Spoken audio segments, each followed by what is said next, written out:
આપ સૌ વતી મુમુક્ષુ તરીકે કરબદ્ધ વિનંતી કરું પરમ આદરણીય જ્ઞાનપ્રસાદ સ્વામીશ્રીને કે આપના વિદ્વત પ્રવચનનો અમને લાભ આપો, કૃતાર્થ કરો. ધન્યવાદ.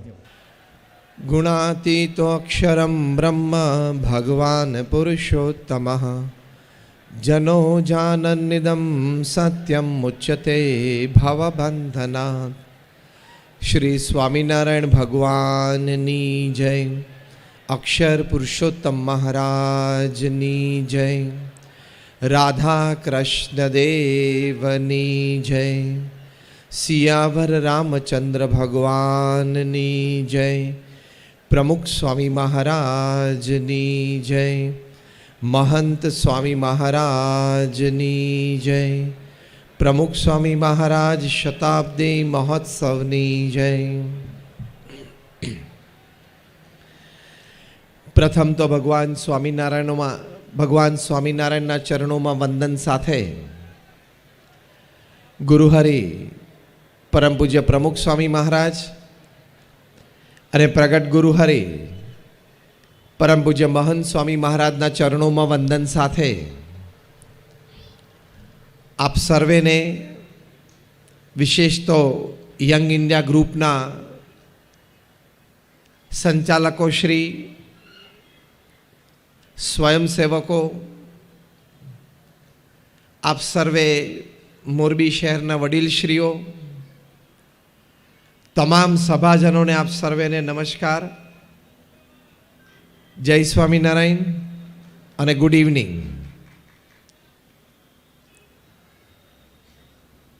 આજે આ મોરબી જ્ઞાનોત્સવમાં આપ સર્વેના દર્શન કરતા અમને પણ ખૂબ આનંદ થાય છે. સાથે સાથેની સંલગ્ન પ્રવૃત્તિઓની પણ અમને માહિતી આપી કે સુંદર પુસ્તક મેળો પણ થાય છે. સાથે સાથે હેલ્ધી ફૂડ કોમ્પિટિશન પણ આજે થયેલી. ઓર્ગેનિક એગ્રીકલ્ચર માટે એની માટે પણ સુંદર પ્રદર્શન, એનું પણ આયોજન થયેલું. એટલે આ ખૂબ સુંદર પ્રવૃત્તિઓ કરવા બદલ આપણે એ ગ્રુપનો ખૂબ ખૂબ આભાર માનીએ છીએ.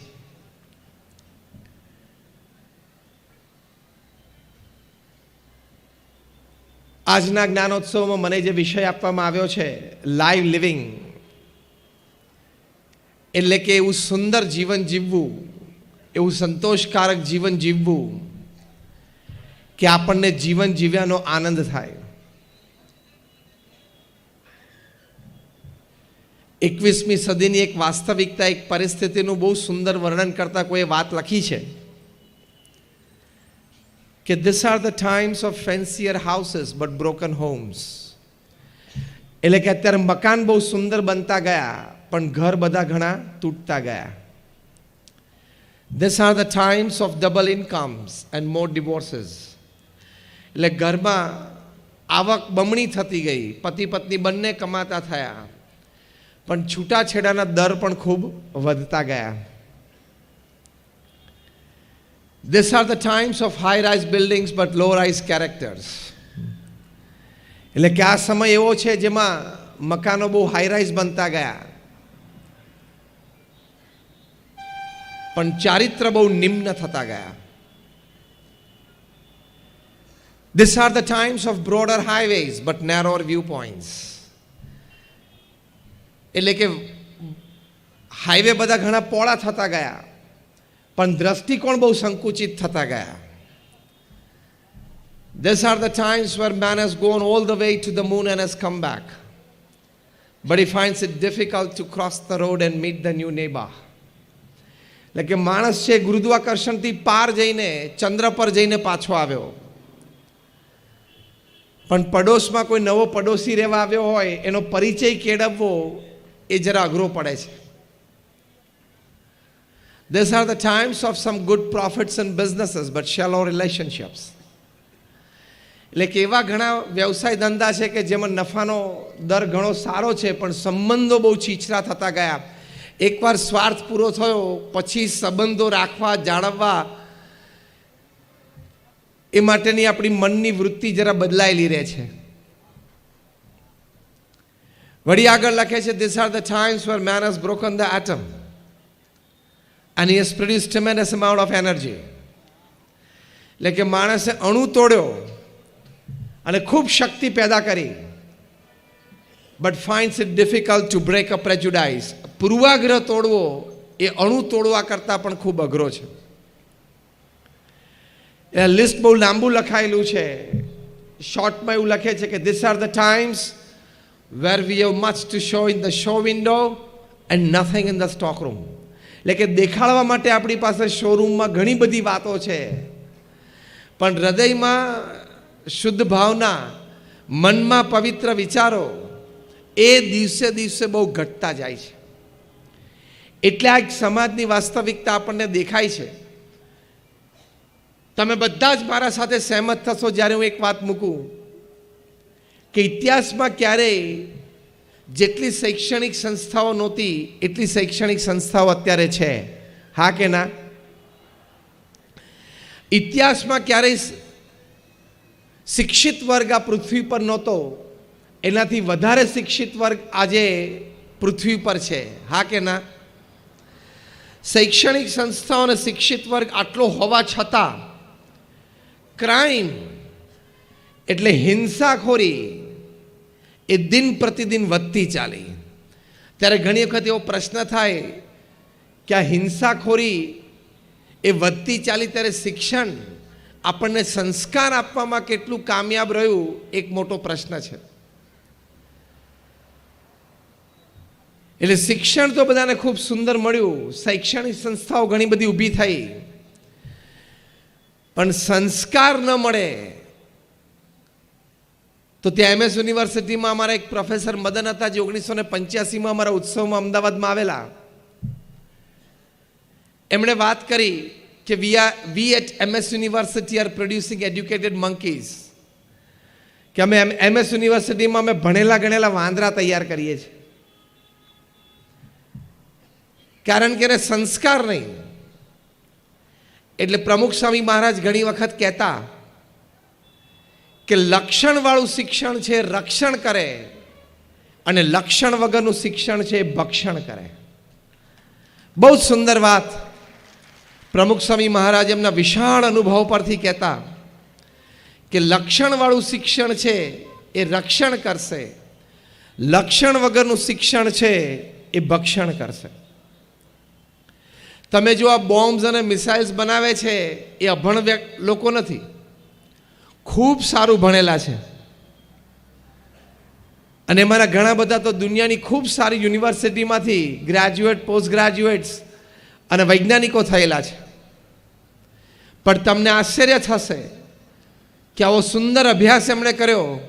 આજે 30,000 વૈજ્ઞાનિકો પૃથ્વી ઉપર દિવસમાં 12, 15 અને 18 કલાક પોતાની લેબોરેટરીમાં બોમ્બ્સ અને મિસાઇલ્સ બનાવવામાં પ્રવૃત્ત છે કે માણસ જાતને કેવી રીતે વહેલી સાફ કરી નાખવી આ પૃથ્વી પર એની માટે પ્રયત્નશીલ છે. 30,000 વૈજ્ઞાનિકો. તો તમને ભણાવ્યા એ આની માટે, તમને શિક્ષણ આપ્યું એ આ કરવા માટે. તમારે 30,000 વૈજ્ઞાનિકો જો બોમ્બ્સ અને મિસાઇલ્સ બનાવવાનું છોડીને માનવજાત કંઈક સુખી થાય એવું કંઈક બનાવવાની શરૂઆત કરે તો પૃથ્વી સ્વર્ગ બની જાય. પણ એને શિક્ષણ મળ્યું, સંસ્કાર ના મળ્યા, એટલે એને માનવજાતની કોઈ કિંમત ના રહી. એ લોકો એક પ્લુટોનિયમ બોમ્બ બનાવ્યો છે. એની વિશેષતા એ છે કે it kills but does not destroy. એ પ્લુટોનિયમ બોમ્બ પડે એટલે તમે મરો પણ માલ મિલકતને કોઈ નુકસાન ન થાય. એ કેવી રીતે કે બોમ્બ પડે એટલે અમુક સ્ક્વેર કિલોમીટરના એરિયામાં એ ઓક્સિજન સક કરી લે, એટલે વગર ઓક્સિજને તમે દોડીને કેટલે બહાર જવાના. એટલે તમે જેમ માછલી હોય પાણીમાંથી બહાર કાઢી અને તડફડીને મરી જાય એમ તમે તડફડીને મરી જાઓ. એટલે ઘણી વખત આ વાત કરતા હું કહું છું કે તમે ટોયલેટમાં બેઠા હો અને આ પ્લુટોનિયમ બોમ્બ પડે તો તમે મરી જાઓ પણ તમારા ટોયલેટ પેપરને કાંઈ ન થાય. એટલે આ 30,000 વૈજ્ઞાનિકોએ ભેગા થઈને માણસની કિંમત ટોયલેટ પેપર કરતાં પણ ઓછી કરી નાખી. જે હકીકત છે, જે આજના શિક્ષણની એક વાસ્તવિકતા છે. એટલે લક્ષણવાળું શિક્ષણ જોઈએ તો એ રક્ષણ કરે. આ લક્ષણ વગરનું શિક્ષણ છે એટલે ભક્ષણ કરે છે. બીજી એક વાત પ્રમુખ સ્વામી મહારાજ હંમેશા કરતા, એ પોતે કહેતા કે શિક્ષણનું હૃદય શું? તો શિક્ષણનું હૃદય એ હૃદયનું શિક્ષણ છે. હાથનું શિક્ષણ આપણને મળે છે, આપણે મજૂરી કરી શકીએ છીએ. હેડ એટલે બુદ્ધિનું શિક્ષણ આપણને મળે છે, આપણે બુદ્ધિથી સારું કામ કળા કરી શકીએ છીએ, સ્કિલ. પણ હૃદયના શિક્ષણની વાત છે, જેમાં સદગુણો અને સંસ્કારની વાત છે. બાકી તો પૃથ્વી ઉપરથી રોજ 1.5 લાખ માણસો વિદાય લે છે. 24 કલાકમાં 1.5 લાખ એટલે 86,200 સેકન્ડમાં 1.5 લાખ, એટલે દર 2 સેકન્ડે 3 વ્યક્તિ વિદાય લે છે. આપણે આ પ્રવચનની શરૂઆત કરી 10 મિનિટ થઈ, 10 ગુણ્યા 60 600 સેકન્ડ થઈ, 900 વ્યક્તિઓ પૃથ્વી પરથી જતી રહી. એમાં ભગવાનની ઈચ્છા હોય ને કાલે ફૂલ કોન્સન્ટ્રેશન મોરબી ઉપર મૂકી દેતો, એમાં આપણા કોઈની હોશિયારી ચાલે એમ નથી, કોઈની લાગવગ ચાલે એમ નથી કે મારે સિરામિકના 3 કારખાના છે, તમારે શું રિશ્વત જોઈએ છે, એ ત્યાં ચાલે એમ નથી. કહેવાની વાત એ છે કે સંસ્કાર, સદગુણ એ વગરનું જે જીવન છે એ જીવન is a dog life, donkey life અને કેટ લાઈફ. એ પશુ તુલ્ય જીવન છે. જો વિજ્ઞાને સારામાં સારા એરોપ્લેન બનાવ્યા, સારામાં સારા કમ્પ્યુટર્સ બનાવ્યા અને ખૂબ ટેકનોલોજી આગળ વધી અને ટેકનોલોજીનો લાભ પણ આપણને ખૂબ છે અને ટેકનોલોજીનો ભરપૂર ઉપયોગ પણ કરો, એનાથી તમામ પ્રકારની પ્રગતિ અને સફળતા મળે છે. માટે ભરપૂર ઉપયોગ કરવો એની ના નથી, પણ એના ઉપયોગમાં પણ અત્યંત સાવચેતી રાખવી પડે. પ્રમુખ સ્વામી મહારાજને ન્યુયોર્ક એરપોર્ટ ઉપર 1996ની સાલમાં એક પત્રકારે પ્રશ્ન પૂછેલો કે આ મોડર્ન ટેકનોલોજી છે, ઇન્ટરનેટ ઇત્યાદિ, એ આશીર્વાદ રૂપ છે કે શ્રાપ છે? ત્યારે પ્રમુખ સ્વામી મહારાજ એમના શાણપણામાંથી અને વિશાળ અનુભવ પરથી બોલેલા કે વિવેકથી વાપરે તો બહુ મોટા આશીર્વાદ છે, વિવેક ચૂકે તો બહુ મોટો શ્રાપ છે.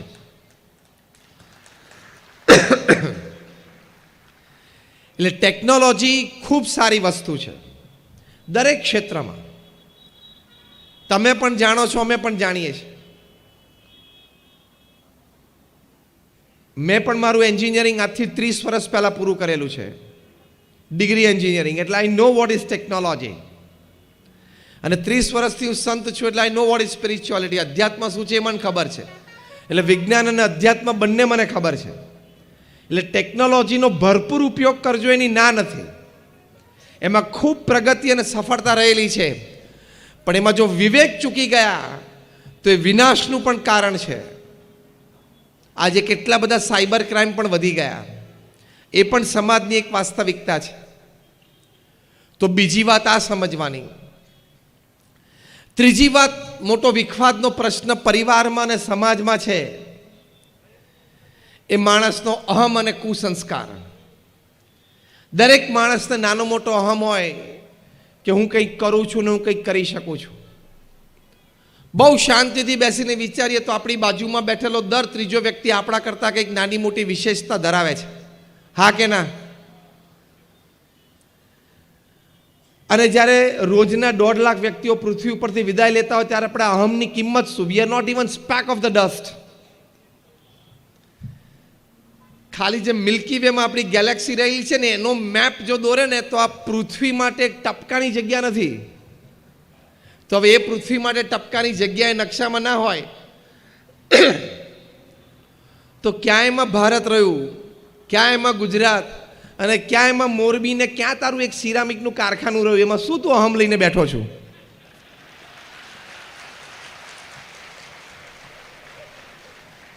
કામ મોટું કરવું,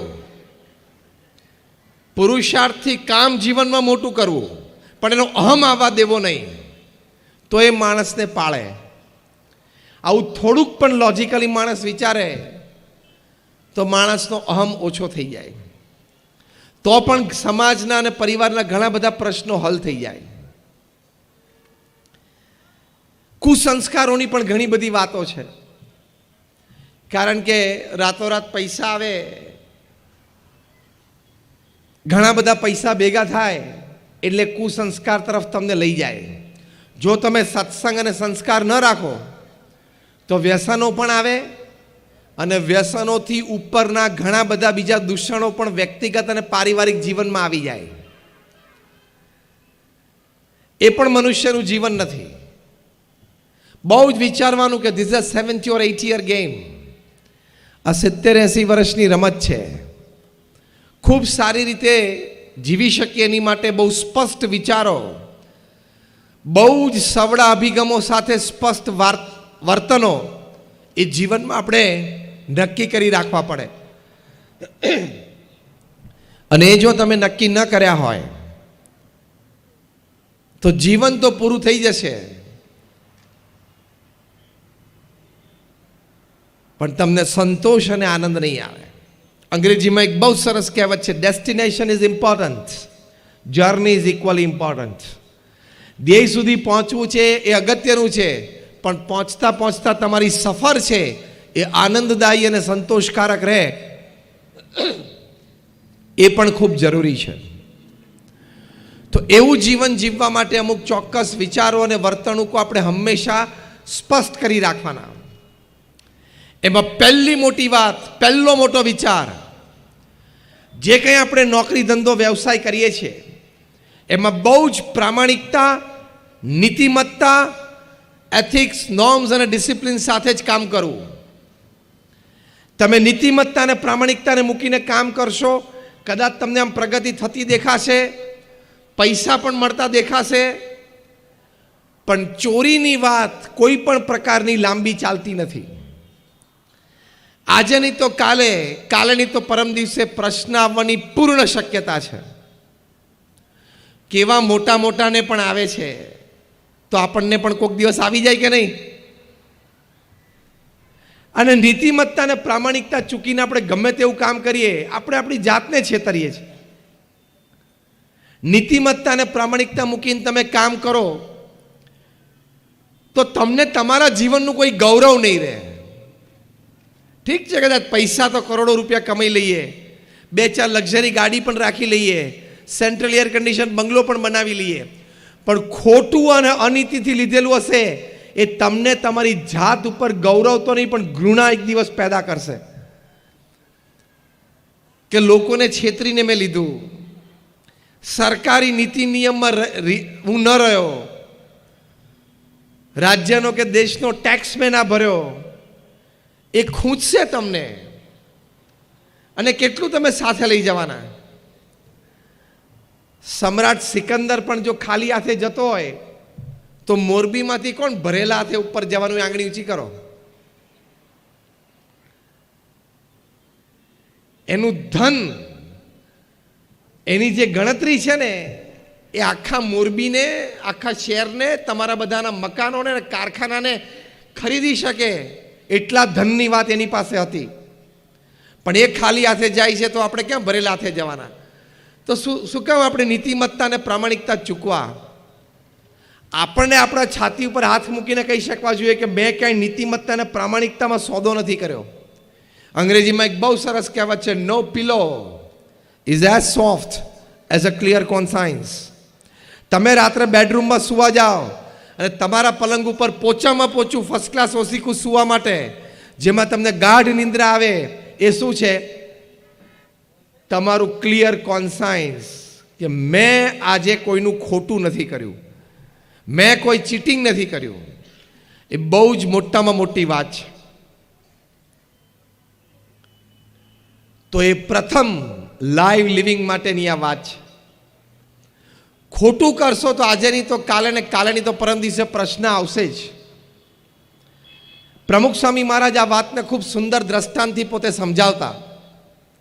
એ પોતે કહેતા કે ગામડું ગામ હોય ને એમાં કૂવો હોય ને એમાં લોકો નાહવા માટે ડૂબકી મારે, નીચે જઈને સંડાસ કરી નાખે ને, પણ એ બહાર આવે ને પેલા એનું પોત ઉપર પ્રકાશી જાય કે આને અંદર જઈને શું કર્યું છે. આ બહુ ગામઠી દ્રષ્ટાંત છે, પણ બહુ સચોટ સિદ્ધાંત છે. પ્રમુખ સ્વામી મહારાજ કહેતા કે તમે અંધારામાં પણ ક્યાંક ખોટું કર્યું હશે તો આજે નહીં તો કાલે, અને કાલે નહીં તો પરમ દિવસે બહાર આવશે જ. કાયદાના હાથ પણ લાંબા છે, સોશિયલ મીડિયાના હાથ એના કરતાં પણ લાંબા છે. એટલે જ્યારે ઘણી વખત કોર્પોરેટ સામે વાત કરે ત્યારે આઈ ટેલ ધેમ, બી ફેથફુલ ટુ જીએસટી. સરકાર જે જીએસટી લાવ્યા છે એમાં બહુ જ પ્રામાણિક રહેજો. આ ધરતી ઉપર આપણે પેદા થયા છીએ, આ ધરતીમાંથી કમાણા છીએ, આ દેશમાં, આ સમાજમાં, આ સરકાર નીચે રહીને કમાણા છે, તો સરકારને વફાદારીપૂર્વક ટેક્સ આપવો એ આપણી નૈતિક જવાબદારીમાં આવે છે. It is our moral responsibility. એ આપણી એક મોરલ રિસ્પોન્સિબિલિટી છે. હજી આ કલ્ચર છે ને, અહીંયા મોરબીમાં હજી બધા ફેમિલી બિઝનેસીસ ચાલે છે, એટલે આ કલ્ચર આવતા થોડી વાર લાગશે. હજી અહીંયા મોરબીમાં પ્રોફેશનલ સેટઅપ અને કોર્પોરેટ સેટઅપ નથી. એટલે આ વિચારધારાઓ સમજવી, સ્વીકારવી અને એ પ્રમાણે ચાલવું, એમાં પ્રવૃત્તિશીલ ઓછા રહી શકશો. કારણ કે હજી બહુ જ નાનું ગામ છે આ. તમે મોટી અમદાવાદ કે બોમ્બે જેવામાં જ્યાં પ્રોફેશનલ સેટઅપ હોય અને કોર્પોરેટ સેટઅપ હોય, ત્યાં બધી સિસ્ટમ બહુ નેચરલ છે. પણ એક ખાનદાની આપણામાં હોવી જોઈએ કે આ દેશમાં રહીને હું કમાણો અને મોટો થયો તો આ દેશની સરકારને મારે ટેક્સ આપવો જોઈએ. એ જો ખાનદાની એટલી પણ ના હોય ને તો કૂતરા, ગધેડા અને બિલાડા કરતાં આપણું કોઈ જીવન વિશેષ ના થયું. એટલી તો ખાનદાની હોવી જ જોઈએ. Where you have earned, pay your tax. Pramukh Swami મહારાજ તો આખી દુનિયામાં ફર્યા. દુનિયામાં જે જે દેશોમાં જતા હતા ત્યાં બધાને આપણા ભારતીયોને કહેતા હતા કે તમે ભારત છોડીને આ દેશમાં આવ્યા છો, પછી અમેરિકા હોય, ઓસ્ટ્રેલિયા હોય, ન્યૂઝીલેન્ડ હોય, આ દેશે તમને સુખ સુવિધા આપી, આ દેશમાં રહીને તમે પૈસા કમાણા, આ દેશમાં રહીને તમે મોટા થયા, તો આ દેશની સરકારને વફાદાર રહીને એનો સરકારનો ટેક્સ ભરવો એ તમારી નૈતિક જવાબદારી છે. It is a moral responsibility. તો નીતિમત્તા અને પ્રામાણિકતા કોઈ દિવસ ચૂકવા નહીં. અને ચૂકશો તો પ્રશ્ન નાના મોટા આવવાની શક્યતા ખરી, ભલભલાને આવે છે. તમારી કંપનીનું નામ સત્યમ હોય ને તમે અસત્ય પ્રેક્ટિસ કરો તો પ્રશ્ન આવે કે ના આવે? ખબર પડી હું શું બોલ્યો? તમે કિંગ ઓફ ધ સ્કાઈઝ હોય તો પણ ભારત ઇન્ડિયન પાસપોર્ટ વગર છોડવો પડે. ખબર પડી હું શું બોલ્યો? તમે બહુ સારા ઇન્ડિયન ક્રિકેટ ટીમના બોલર હો પણ સ્પોટ ફિક્સિંગમાં જાઓ તો લાઈફ બેન આવી જાય. તમે હજારો પરિવારને મકાન બાંધી આપ્યો અને બહુ મોટા બિલ્ડર હો, તમે હજારો પરિવારના સહારા બન્યા હોય તો પણ તમે તિહારમાં 4 વર્ષ બેસહારા રહી શકો છો. છે કે નહીં? એટલે તકલીફ આવશે અને દિવસે દિવસે કાયદા કડક થશે અને થવા જ જોઈએ. થશે અને થવા જ જોઈએ. અને સાહેબ છે કરશે જ.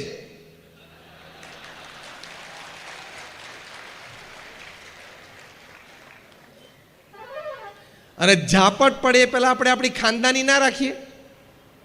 સરકારની ઝાપટ પડે પહેલાં આપણે આપણી ખાનદાની રાખીએ કે આ દેશમાં રહીને હું કમાણો છું, આ દેશની વ્યવસ્થા, આ દેશના કાયદા રહીને હું મોટો થયો છું, તો એ દેશને મારે વફાદાર રહેવું જોઈએ.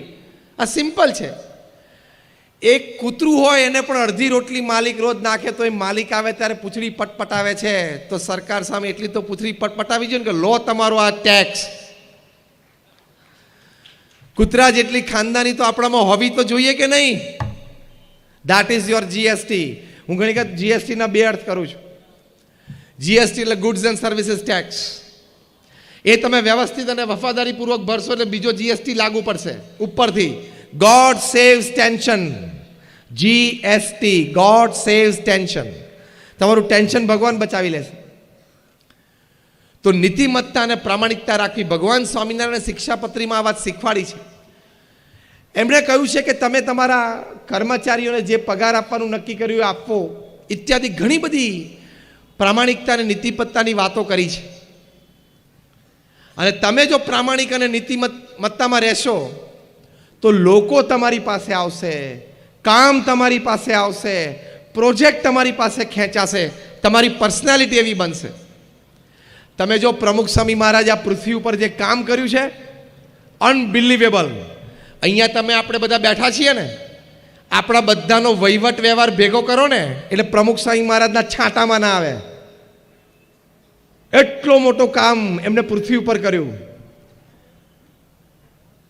તમારામાં અહીંયા બેઠા છે એમાંથી 20 યુનિટ ને 20 કારખાનાઓએ આંગળી ઊંચી કરો. મેં આંકડો જેવો મૂક્યો એટલે કોઈ આંગળી ઊંચી ના કરાય.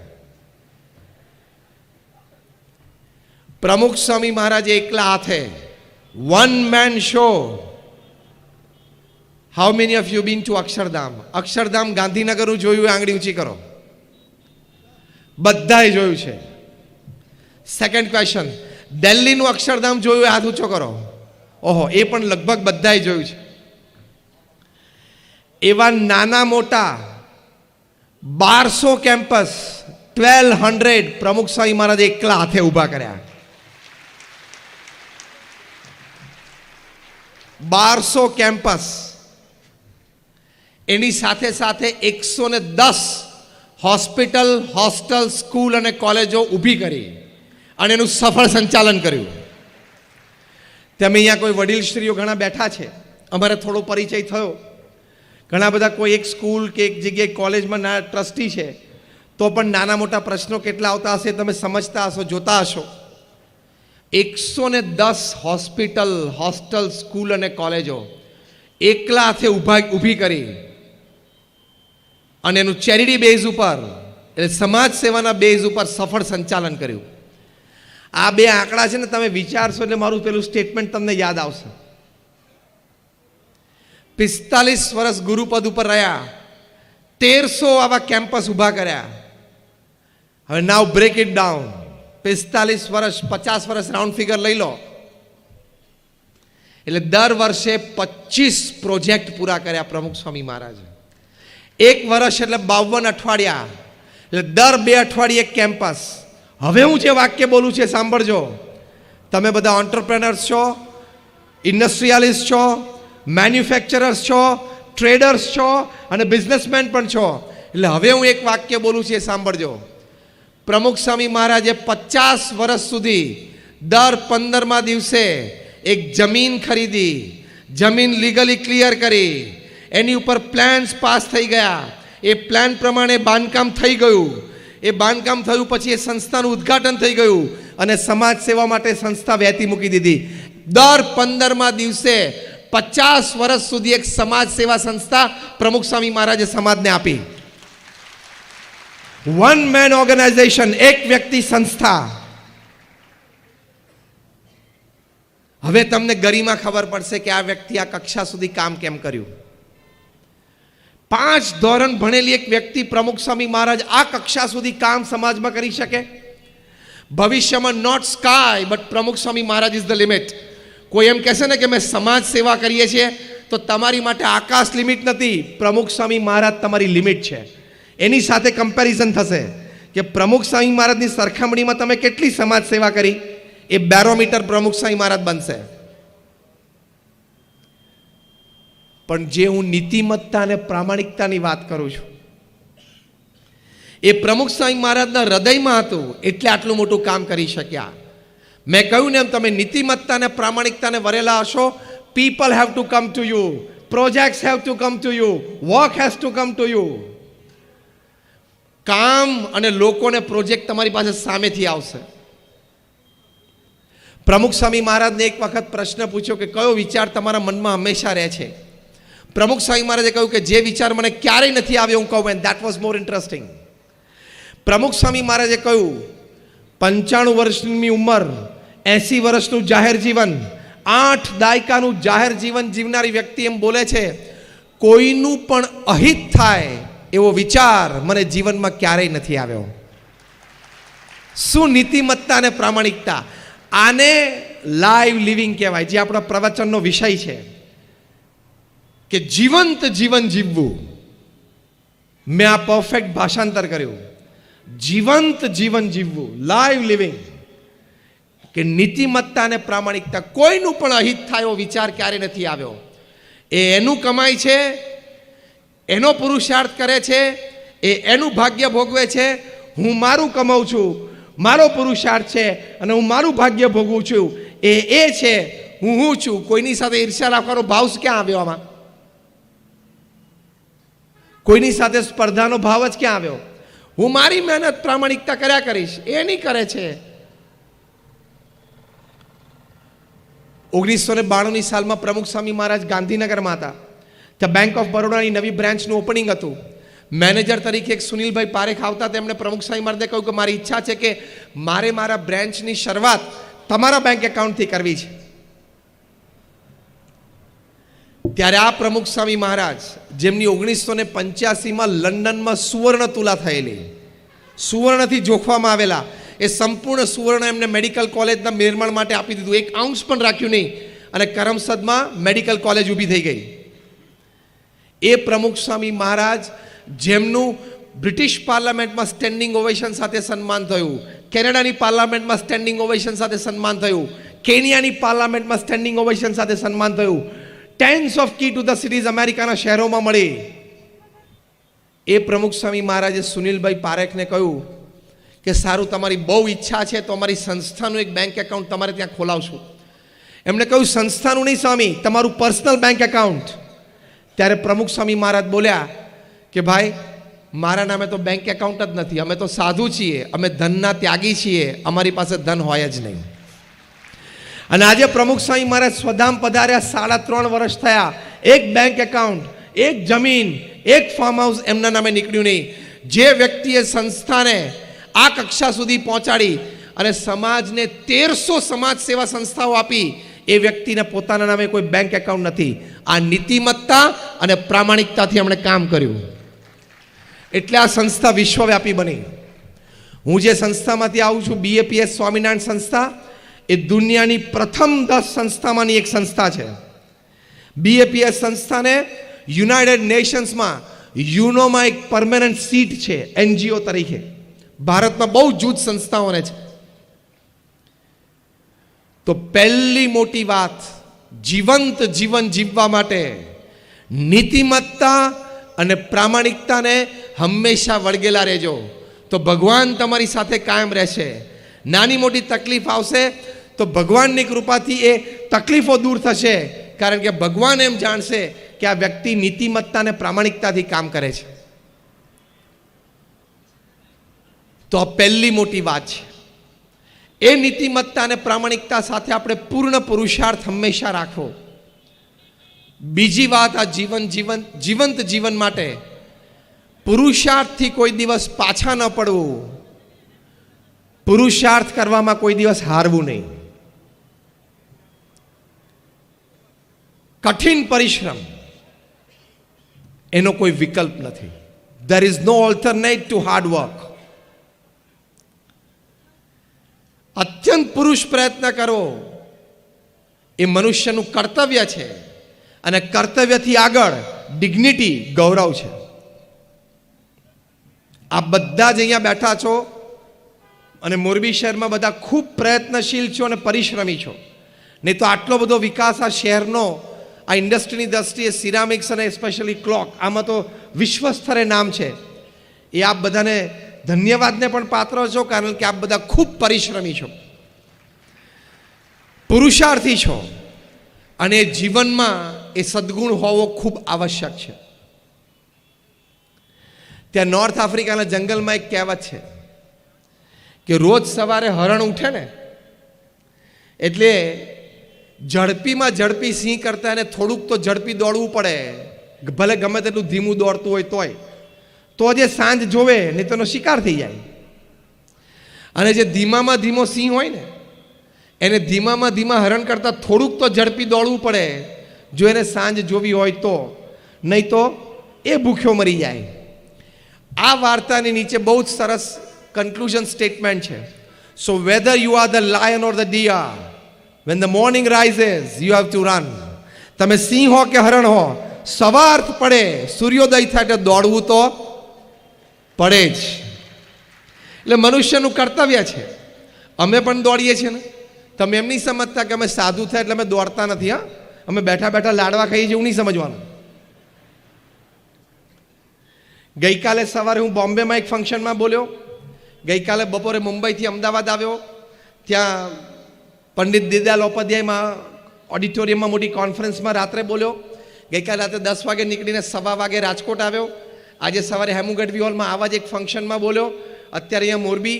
કાલે સવારે પાછું મુંબઈ જઈને બપોરે 2:30 વાગે હોટલ હિલ્ટનમાં એક પ્રોફેશનલ કોન્ફરન્સમાં બોલીશ. મહેનત તો બધાએ કરવી પડે. 8 કલાકનો પરિશ્રમ એ મનુષ્યનું કર્તવ્ય છે. અને આપણા મહાપુરુષોએ પરિશ્રમનો આપણને બોધપાઠ આપ્યો છે અને એમના જીવન ચરિત્ર દ્વારા શીખ આપી છે.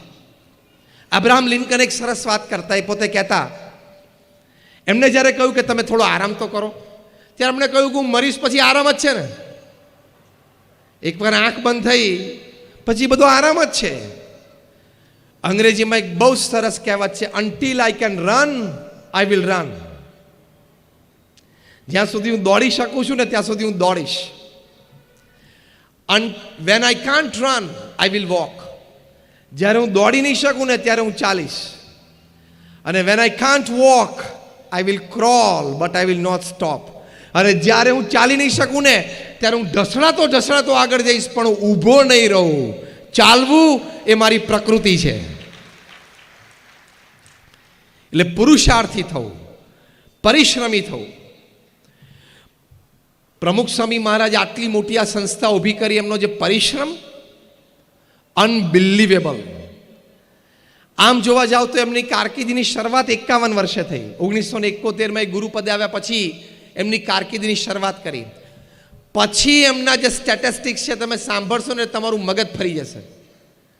51 વર્ષની ઉંમરે જેમણે કારકિર્દી શરૂ કરી, દુનિયાના 18,000 ગામડાઓમાં પ્રમુખ સ્વામી મહારાજ જાતે ગયા. 51 વર્ષની ઉંમર પછીની વાત છે.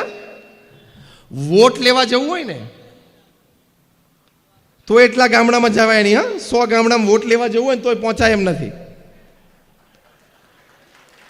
18,000 ગામડાઓમાં પ્રમુખ સ્વામી મહારાજ જાતે ગયા છે, દુનિયાના 60 દેશોમાં. લોકો એમને વ્યક્તિગત પારિવારિક પ્રશ્નો માટે પત્ર લખતા, એ પત્ર વાંચીને સ્પષ્ટ ઉત્તર લખતા. એવા 7.5 લાખ પત્રો પ્રમુખ સ્વામી મહારાજે વાંચ્યા અને એનો લેખિત ઉત્તર આપ્યો. એટ એન અનબિલીવેબલ એવરેજ રોજના 70 ઇનકમિંગ પત્રો વાંચવાના અને સ્પષ્ટ નિરાકરણ સોલ્યુશન ઉત્તર આપવાના. 45 વર્ષ સુધી એમણે રવિવાર જોયો નથી. 70 પત્રોના રોજ જવાબ આપવા એટલે શું? સવાર બપોર સાંજ એમ 3 મુલાકાત સમયમાં 500 વ્યક્તિઓને મુલાકાત આપતા 800 વ્યક્તિ સુધી પણ વાત જતી. એવા 2 મિલિયન 20 લાખ લોકોને એમણે વ્યક્તિગત મુલાકાત આપી, એના પ્રશ્નો સાંભળ્યા અને એનો ઉત્તર આપ્યો. રોજના 40 થી 50 ઇનકમિંગ અને આઉટગોઈંગ ફોન કોલ્સ અટેન્ડ કરતા હતા. રોજ સાંજે 1.5 થી 2 કલાક આવી રીતે સત્સંગ સભામાં બેસતા. અને સાથે સાથે આટલી મોટી સંસ્થાની વહીવટી જવાબદારી. રોજે રોજ એવરેજ સંસ્થાકીય વહીવટ માટે 3 કલાકની મિટિંગો એ કરતા. કારણ કે અમારી હોસ્પિટલોના બાંધકામ ચાલુ હોય, મંદિરોના કામકાજ ચાલુ હોય, અમારી સ્કૂલ અને અમારી હોસ્ટેલોના બાંધકામ ચાલુ હોય, એના લીગલ એડમિનિસ્ટ્રેટિવ પ્રોબ્લેમ્સ હોય, એ બધા માટે મિટિંગો કરવાની. બહુ જ મોટું વહીવટી તંત્ર ચાલે. એક વ્યક્તિ આટલો પુરુષાર્થ કરી શકે છે, આટલો પરિશ્રમ કરી શકે છે, એ પ્રમુખ સ્વામી મહારાજ આપણી માટે આદર્શ છે. આવા પરિશ્રમથી જ વ્યક્તિ આગળ વધી શકે. એમાં નીતિમત્તા અને પ્રામાણિકતા ભળે એટલે 4 ચાંદ લાગી જાય. આપણે બધાએ સચિન તેંડુલકરને રમતા જોયા છે, યસ ઓર નો? એમણે જ્યારે 20 વર્ષ ઇન્ટરનેશનલ ક્રિકેટમાં પૂરા કર્યા, ત્યારે ટાઈમ્સ ઓફ ઇન્ડિયા મુંબઈ એમનો સ્પેશિયલ ઇન્ટરવ્યૂ લીધેલો. એમને પૂછ્યું કે sir, what is the secret of your success? તમારી સફળતાનું રહસ્ય શું છે? 20 વર્ષનું ઇન્ટરનેશનલ ક્રિકેટ, એ પહેલાં 4 વર્ષનું ડોમેસ્ટિક ક્રિકેટ, 24 વર્ષનો ક્રિકેટ તમારી સફળતાનું રહસ્ય શું છે? ત્યારે સચિન તેંડુલકરે બહુ જ જવાબ આપેલો. એમણે કહ્યું કે હું દુનિયામાં ગમે ત્યાં હોઉં, સવારે 6 વાગે એટલે હું નેટ ઉપર પ્રેક્ટિસ માટે પહોંચી જ ગયો હોઉં. Discipline, hard work. પત્રકારે તરત બીજો પ્રશ્ન પૂછ્યો કે આગલા દિવસે તમે સેન્ચુરી કે ડબલ સેન્ચુરી કરી હોય તો? સચિન તેંડુલકર બોલ્યા કે આગલા દિવસે મેં સેન્ચુરી કરી હોય તો પણ બીજા દિવસે સવારે 6 વાગે નેટ ઉપર પહોંચી જ જવાનું, 500 ડિલિવરી ફેસ કરવાની જ, એટલે કે 500 બોલ ફેસ કરવાના જ, અને પછી જ બીજી કોઈ ક્રિયામાં પ્રવર્તવાનું. પત્રકારે આ ઉત્તરમાંથી ત્રીજો પ્રશ્ન કાઢ્યો કે આગલા દિવસે તમે સેન્ચુરી કે ડબલ સેન્ચુરી કરી હોય તો તમને ખબર હોય કે બધા મીડિયામાં મારા ફોટોગ્રાફ્સ હશે, ફોટોગ્રાફ્સની જે કેપ્શન કેવા લખેલા હશે તેની તમને આમ ઉત્સુકતા ના હોય સવારથી કે કયા મીડિયાએ મારો કેવો પોસ્ટ છાપ્યો છે અને મારી નીચે કેવું કેપ્શન લખેલું છે? સચિન તેંડુલકર બોલ્યા કે મને ખબર હોય કે મેં ગઈકાલે સેન્ચુરી કરી છે, એટલે આજે બધા ન્યૂઝપેપરમાં મારા સમાચાર હશે, મારા ફોટોગ્રાફ હશે, પણ એ વિચાર હું સવારે બંધ રાખું છું. પહેલા 500 બોલની પ્રેક્ટિસ રોજ કરવાની જ, એ પતે પછી 9 વાગે જ મીડિયા ખોલવાનું, એ શિસ્ત મેં જાળવી છે, એટલે હું આ કક્ષા સુધી પહોંચ્યો છું. એટલે ડિસિપ્લિન, હાર્ડવર્ક. પ્રમુખ સ્વામી મહારાજ હોય, સચિન તેંડુલકર હોય, આવા મહાપુરુષોએ, મહાન વ્યક્તિઓએ એમના જીવનમાં કર્યું છે ને, એટલે એ કક્ષા સુધી પહોંચ્યા છે. તો બીજી મોટી વાત, જીવંત જીવન માટે હંમેશા પરિશ્રમી થવું, પુરુષાર્થી થવું, અને જ્યાં સુધી જવાબદારી હોય ત્યાં સુધી શ્રદ્ધાથી કરતા રહેવું. આપણા દેશના સર્વોચ્ચ વ્યક્તિ 68 વર્ષની ઉંમરે પણ જો રોજના 15-18 કલાક કામ કરતા હોય તો આપણે તો કરી શકીએ કે નહીં? એ પણ આપણી માટે આદર્શ છે. તો બીજી વાત આ છે. એક ત્રીજી મોટી વાત જીવંત જીવન માટે કે પ્રોપર વર્ક લાઈફ બેલેન્સ તમે રાખજો. કામ પણ કરવાનું અને વ્યક્તિગત અને પારિવારિક જીવન માટે સમય પણ આપવાનો. એ બેલેન્સ બરોબર જાળવજો. તમે સવારે 8 વાગે કારખાને જાઓ ને રાત્રે 10 વાગ્યા સુધી તમે કારખાને બેસી રહો, એ જીવંત જીવન નથી. બેલેન્સ રાખવાનું. સાંજે 6 તો 6, 6:30 તો 6:30, 7 તો 7. એ બેલેન્સ તમે રાખશો તો એ વેલ બેલેન્સ લાઈફ હશે. એ ખૂબ સારી રીતે તમે બે પ્રકારનો કામનો પણ આનંદ મેળવી શકશો અને સાથે સાથે તમે પારિવારિક જીવનનો પણ તમે ખૂબ સુંદર આનંદ મેળવી શકશો. તો એ બંને પ્રકારનો આનંદ જીવનમાં તમારે મેળવવાનો. That is called live living. એ જીવંત જીવન તમે જીવ્યા કહેવાય. કેટલા કઈ કક્ષાના કોર્પોરેટ્સ આ બેલેન્સ જીવનમાં રાખે છે?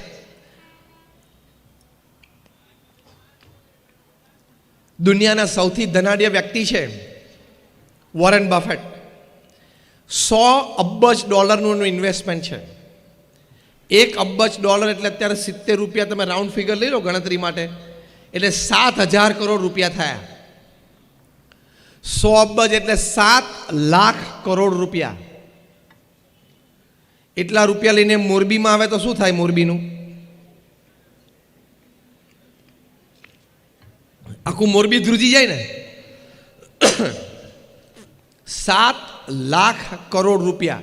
હમણાં મીંડા ગણતાની ભૂલ પડશે, શાંતિથી ઘરે જઈને, કારણ કેલ્ક્યુલેટરમાં સમાશે નહીં પાછા. 63 કંપનીઝ. બર્કશાયર હેથવે એમની ફ્લેગશિપ કંપની છે. 63 કંપનીઓ ફ્લેગશિપ કંપની નીચે છે. એમાંથી લગભગ 10 થી 12 કંપની ફોર્ચ્યુન 500માં છે. કેટલો મોટો વહીવટ હશે, કેટલું મોટું તંત્ર ચાલતું હશે. સાંજે 6 વાગે એટલે ટેબલ ઉપર પેન મૂકીને ઊભા થઈ જવાનું. એમના જીવનનો સિદ્ધાંત છે કે સવારે 9 થી સાંજે 6 હું બિઝનેસમેન છું, સાંજે 6 થી 9 હું ફેમિલી મેન છું, અને રાત્રે 9 થી 10:30 હું એક આધ્યાત્મિક અસ્તિત્વ છું. I am a spiritual entity. Clear demarcation છે. કુમાર મંગલમ બિરલા, આદિત્ય બિરલા ગ્રુપના ચેરમેન, 5 લાખ કરોડનું આ કોંગ્લોમેરેટ છે. સોલ્ટ ટુ સોફ્ટવેર બધું બનાવે છે. મીઠાથી માંડીને સોફ્ટવેર, કમ્પ્યુટર્સના બધું બનાવે છે. 122 ઠેકાણાએ ઓલ ઓવર વર્લ્ડ એમની ફેક્ટરીઓ છે. એમના અને એમના ધર્મપત્નીનો ઇન્ટરવ્યૂ લેવામાં આવ્યો. એમને પ્રશ્ન પૂછવામાં આવ્યો કે તમે સમયનું આયોજન કેવી રીતે કરો છો? આટલો મોટો વહીવટ, આટલી મોટી વ્યવસ્થા, તમે પાછા ટાઉનમાં રહો છો, સાઉથ બોમ્બેમાં, એટલે રોજના 5 આમંત્રણ તમને પાર્ટીઝના એમનેમ હોય. How are you managing your time? તમારો સમય તમે કેવી રીતે મેનેજ કરો છો? ત્યારે કુમાર મંગલમ બિરલાના ધર્મપત્નીએ કહ્યું કે it is a custom in the Birla house. અમારા બિરલા હાઉસમાં એક રિવાજ છે કે રાત્રે 8 વાગે એટલે બધાએ પોતાનો મોબાઈલ ફોન અમારા માતૃશ્રી એટલે કે કુમાર મંગલમ બિરલાના માતૃશ્રી એટલે કે આદિત્ય બિરલાના વિધવા પત્ની એમને જમા કરાવી દેવાનો. જો બધા આમ સ્તબ્ધ થઈ ગયા, હા, તો બહુ ભારે વાત થઈ. કારણ કે અસલ મોબાઈલની દુનિયા તો 8 વાગ્યા પછી જ ચાલુ થાય. અને 8 વાગે મોબાઈલ જમા કરાવી દેવાનો. એટલે બધા ઇન્ટરવ્યુઅરે પૂછ્યું, ટાઈમ્સ ઓફ ઇન્ડિયાના પત્રકારે, કે sir then what do you do after that? તમે એના પછી તમે શું કરો? જાણે 8 વાગ્યા પછી મોબાઈલ ના હોય તો દુનિયા જ નથી.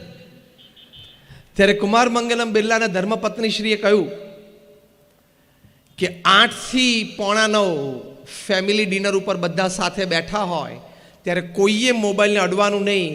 એ અમે નક્કી કરેલી વાત છે. તમે આજે આ નાની વાત શીખીને જજો.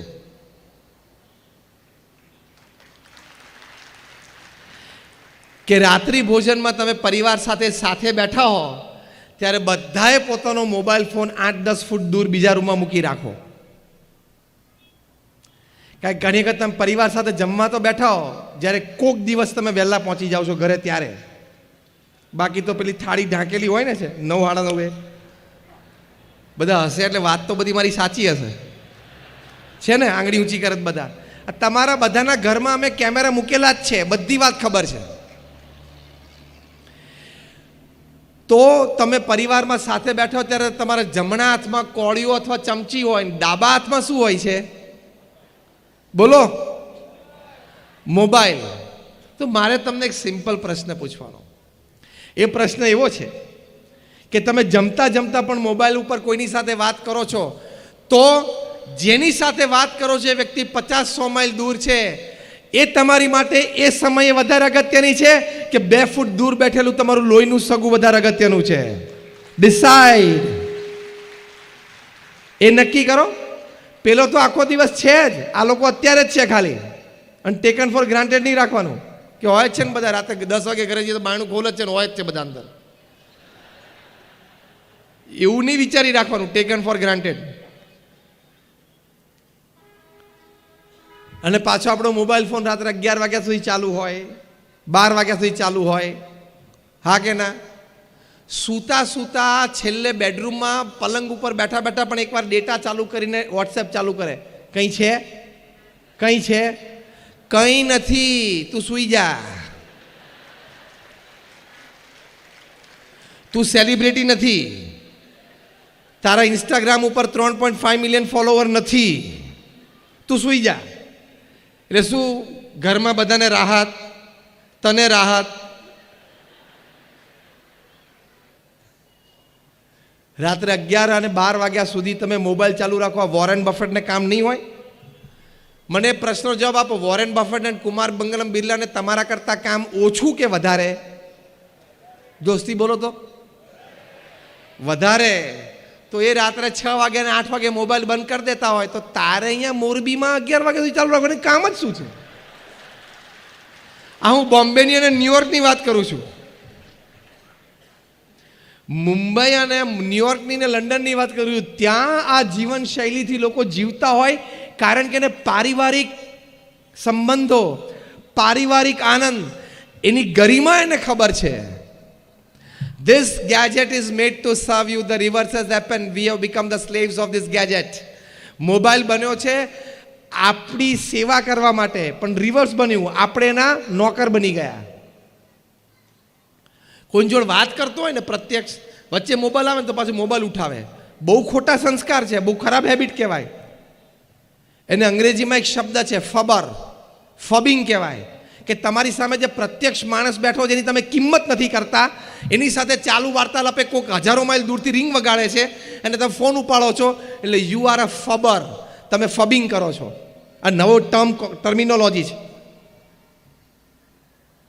તો આની વિવેક અને મર્યાદા જોઈએ. તમે રાત્રે 11-12 વાગ્યા સુધી એટલે મોબાઈલ ચાલુ રાખો છો કે તમને એમ છે કે મને 2G 3G રાફેલ, પછી હવે આ CAA અને હવે NPR આવશે, NRC આવશે, એ બધા વિશે મને ખૂબ ખબર છે, મેં ખૂબ વાંચ્યું છે, મારી પાસે ખૂબ માહિતી છે.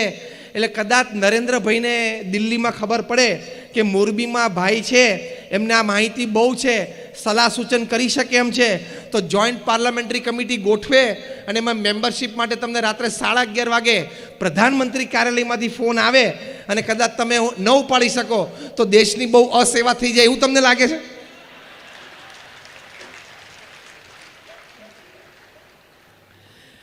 તારા જેવા એમની પાસે 130 કરોડ છે, તું સુઈ જા, 11 વાગી ગયા છે. અને જેને બોલાવાના હોય છે ને એને ટાઈમે બોલાવી લે છે. કોકને ઈડી દ્વારા, કોકને CBI દ્વારા, જેને જ્યાં બોલાવાના હશે બધાને બોલાવી લેશે. તું ચિંતા ના કરીશ, 130 કરોડની પ્રજાને ટાઈમે ટાઈમે બોલાવી જ લે છે.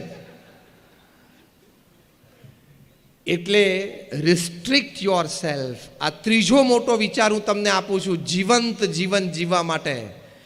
કામ ધંધો પણ બહુ જ મોટા કરવાના, નૈતિકતા અને પ્રામાણિકતાથી કરવાના, સામે પરિવાર માટે પણ સમય સારી રીતે આપવાનો. તો એ તમારું જીવંત જીવન તમે જીવ્યા કહેવાય. તમારા મિત્રો માટે સમય આપવાનો, કોઈ સારી સંસ્થાઓ સાથે તમે જોડાયેલા હોય તો ત્યાં સેવા માટે પણ સમય આપવાનો. It is a well lived balance life. એની માટે મેં એક ફોર્મ્યુલા ડિઝાઇન કરી છે, 8+8+8, 8+8+8 સિસ્ટમ. તમારી પાસે 24 કલાક છે, એને 8+8+8 સિસ્ટમમાં નાખવાનું. 24 કલાકમાં 8+8+8 એટલે પહેલા 8 કલાક નૈતિક પ્રામાણિક પુરુષાર્થ તમારા વ્યવસાયમાં, બીજા 8 કલાક બહુ જ સારી નિંદર લેવી, સૂવું અને આરામ કરવો. આ બે વાત આપણે થઈ. ત્રીજા 8 કલાક છે બહુ અગત્યના છે. તમે સારી રીતે જીવી શકો તો તમે તમારું જીવન જીતી જશો. અને એ ત્રીજા 8 કલાક બરોબર જીવતા ના આવડ્યા તો એમને જિંદગી તો પૂરી થઈ જશે અને પસારે થઈ જશે. ત્રીજા 8 કલાકમાં અમે શીખવાડીએ છીએ 3F, 3H અને 3S. 3F એટલે ફેમિલી, ફ્રેન્ડ્સ અને ફેઇથ. 3H એટલે તમારું હેલ્થ, હાઇજીન અને હોબી. અને 3S એટલે સોલ, સર્વિસ એન્ડ સ્માઇલ. આ 9 ડિપાર્ટમેન્ટમાં તમારા ત્રીજા 8 કલાક વીતવા જોઈએ, તો તમે બેલેન્સ લાઈફ જીવી શકશો. મારી સાથે બધા રિપીટ કરજો, ફેમિલી, ફ્રેન્ડ્સ, ફેઇથ. ફરી વખત, family, friends, faith, health, hygiene, hobby. ફરી વખત, હેલ્થ, હાઇજીન, હોબી, સોલ, સર્વિસ, સ્માઇલ.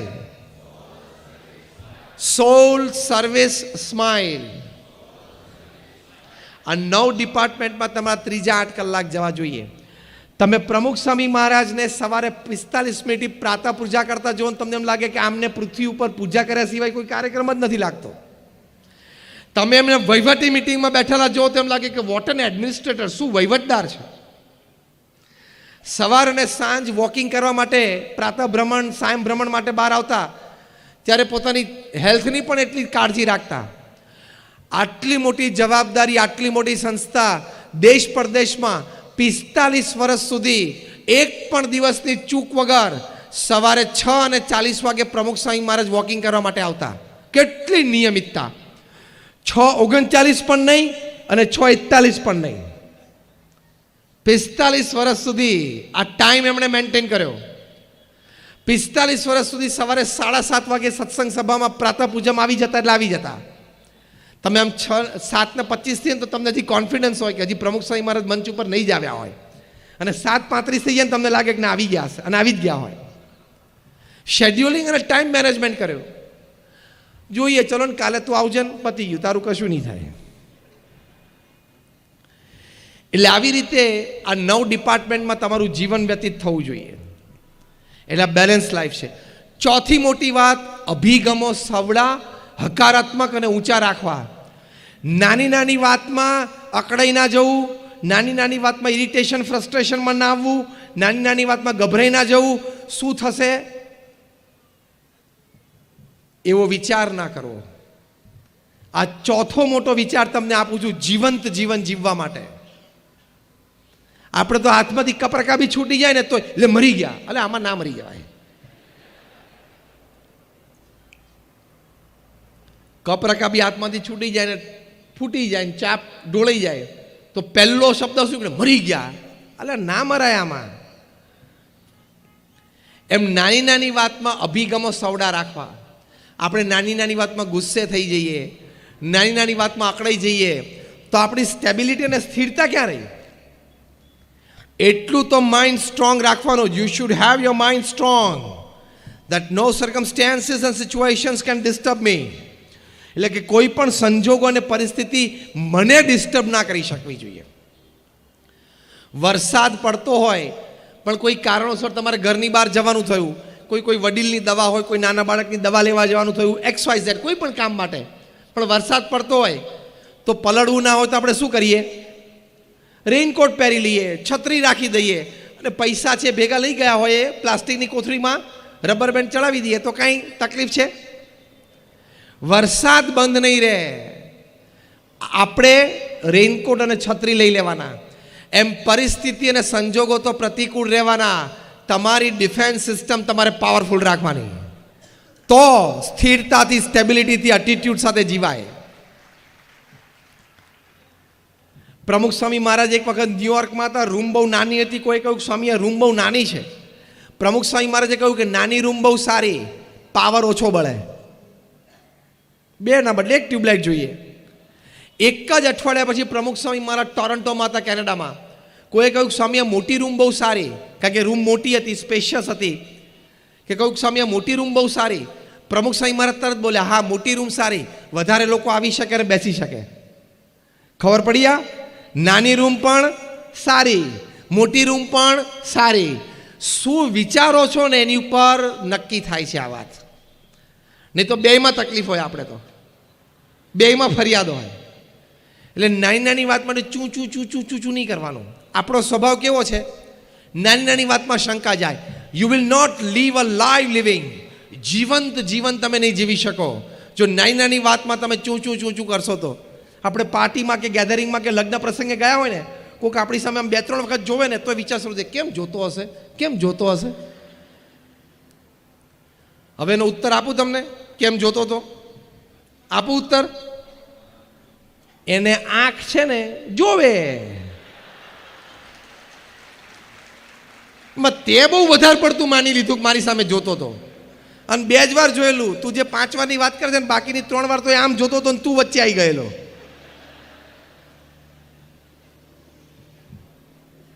અને લગ્ન પ્રસંગમાંથી પાછા આવે એટલે પાછા, રિસેપ્શનમાંથી પાછા આવીએ એટલે ઘરે જતા જતા ચર્ચા કરે, અને ઘરે બેસીને કરે. પેલા એ પહેર્યું તું ને, પેલા આમ પહેર્યું તું ને, પેલા આમ બોલ્યા હતા ને, પેલા આમ ઊભા હતા ને, પેલા મારી સામે જોયું ને, પેલા ના જોયું ને, પેલા આમ, અને જમવામાં પેલું ટેસ્ટફુલ હતું ને પેલું નહોતું ને. તે આ બધું કરવા તું કચરો વીણવા ગયેલો ત્યાં? તને પ્રેમથી કોઈ આમંત્રણ આપ્યું, એણે એની શક્તિ પ્રમાણે વ્યવસ્થા કરી, અને સંજોગો આવો મોટો પ્રસંગ હોય તો થોડી નાની મોટી ગેરવ્યવસ્થા ઊભી થાય. ત્યારે પ્રેમથી એને મળવાનું હતું, એને મીઠું મોઢું કરાવવું હતું, તને તો પ્રેમથી કરાવ્યું. અને ત્યાં જે બ્રાઇડ ગ્રૂમ હતા, પતિ જે લગ્ન ગ્રંથિથી જોડાયેલા હતા, એને શુભેચ્છા અને આશીર્વાદ આપી દેવાના હતા. ત્યારે ક્યાં બીજી ટીકામાં પડવાનું હતું? આ તો રવિવારે સવારે એક તો 10 વાગે ઉઠે, અને પછી ગેલેરીમાં ઊભો રહે, બીજે માળે, નીચેથી જાન જતી હોય એટલે પાછો ઉઠીને બહાર આવ્યો, બાકી તો હજી કલાક હુઈ રહેત. અને પછી ત્યાં ઊભો ઊભો બ્રશ કરે અને થૂકે. એટલે એક તો સ્વચ્છ ભારત બગાડે. અમે આ મોરબીના રસ્તામાંથી આવ્યા, ભયંકર ગંદકી છે. આ તમને બધા શ્રેષ્ઠીઓ બેઠા છો, આજે વિનંતી કરવાની,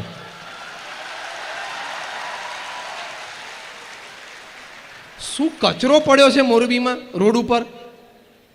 તે બધા શ્રેષ્ઠીઓ અને વડીલો અહીંયા બેઠા છો અને આગેવાનો છો, આપે બધાએ પોતપોતાના ક્ષેત્રમાં ખૂબ સુંદર કાર્ય કર્યું છે. તો અહીંયા આજે પણ લો કે મોરબીને સ્વચ્છ બનાવવું છે. આ સુરત શહેર તમે જો, તમે બધા સુરત ગયા છો છેલ્લા 2-3 મહિનામાં? હાથ ઊંચો કરો. બધા ગયા છો. છેલ્લા 2-4 મહિનામાં તમે સુરત કેટલી ક્લીન સિટી છે. તો એક સમયે સૌથી વધારે ગંદવાળો ત્યાં હતો. તો હવે સુરતની જેમ તમે પણ લો. સુરતમાં તમારા જ પટેલ ભાઈઓ છે, એ લોકો ત્યાં કરી શકે તો તમે ના કરી શકો? થાય કહેતા હોય આંગળી ઊંચી કરો તો થાય. વાહ, પેલા એ તો 2 હાથ ઊંચા કરે, બહુ તાકાતથી બોલ્યા. ફરી વખત હાથ ઊંચા કરો, મારે જોવાનું રહી ગયું. થાય, મોરબી સ્વચ્છ થાય તો કોણ એની માટે પણ લેશે કે 2021ની સાલ સુધીમાં ભારતનું સૌથી સ્વચ્છ શહેર એ મોરબી હશે?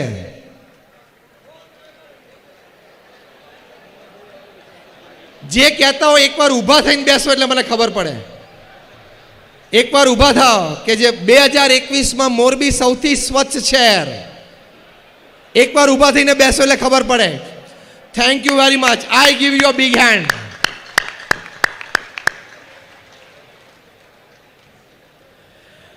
તમે કારખાના આટલા સુંદર ચલાવો છો, આટલો મોટો વહીવટ વ્યવહાર કરો છો, તે મોરબી જેવા નાનકડા ગામને સ્વચ્છ કરવું એ તો તમારા માટે ડાબા હાથનો ખેલ છે.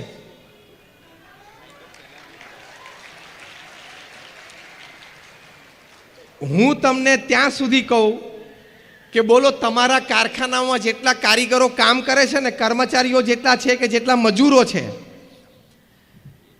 એ બધાને તમે ખાલી 1 અઠવાડિયા સુધી 1 કલાક દિવસમાં ઓછું કામ આપીને 1 કલાક માટે એ લોકોને સ્વચ્છતામાં વળગાડી દો તો 1 જ અઠવાડિયામાં મોરબી સ્વચ્છ થઈ જાય એમ છે.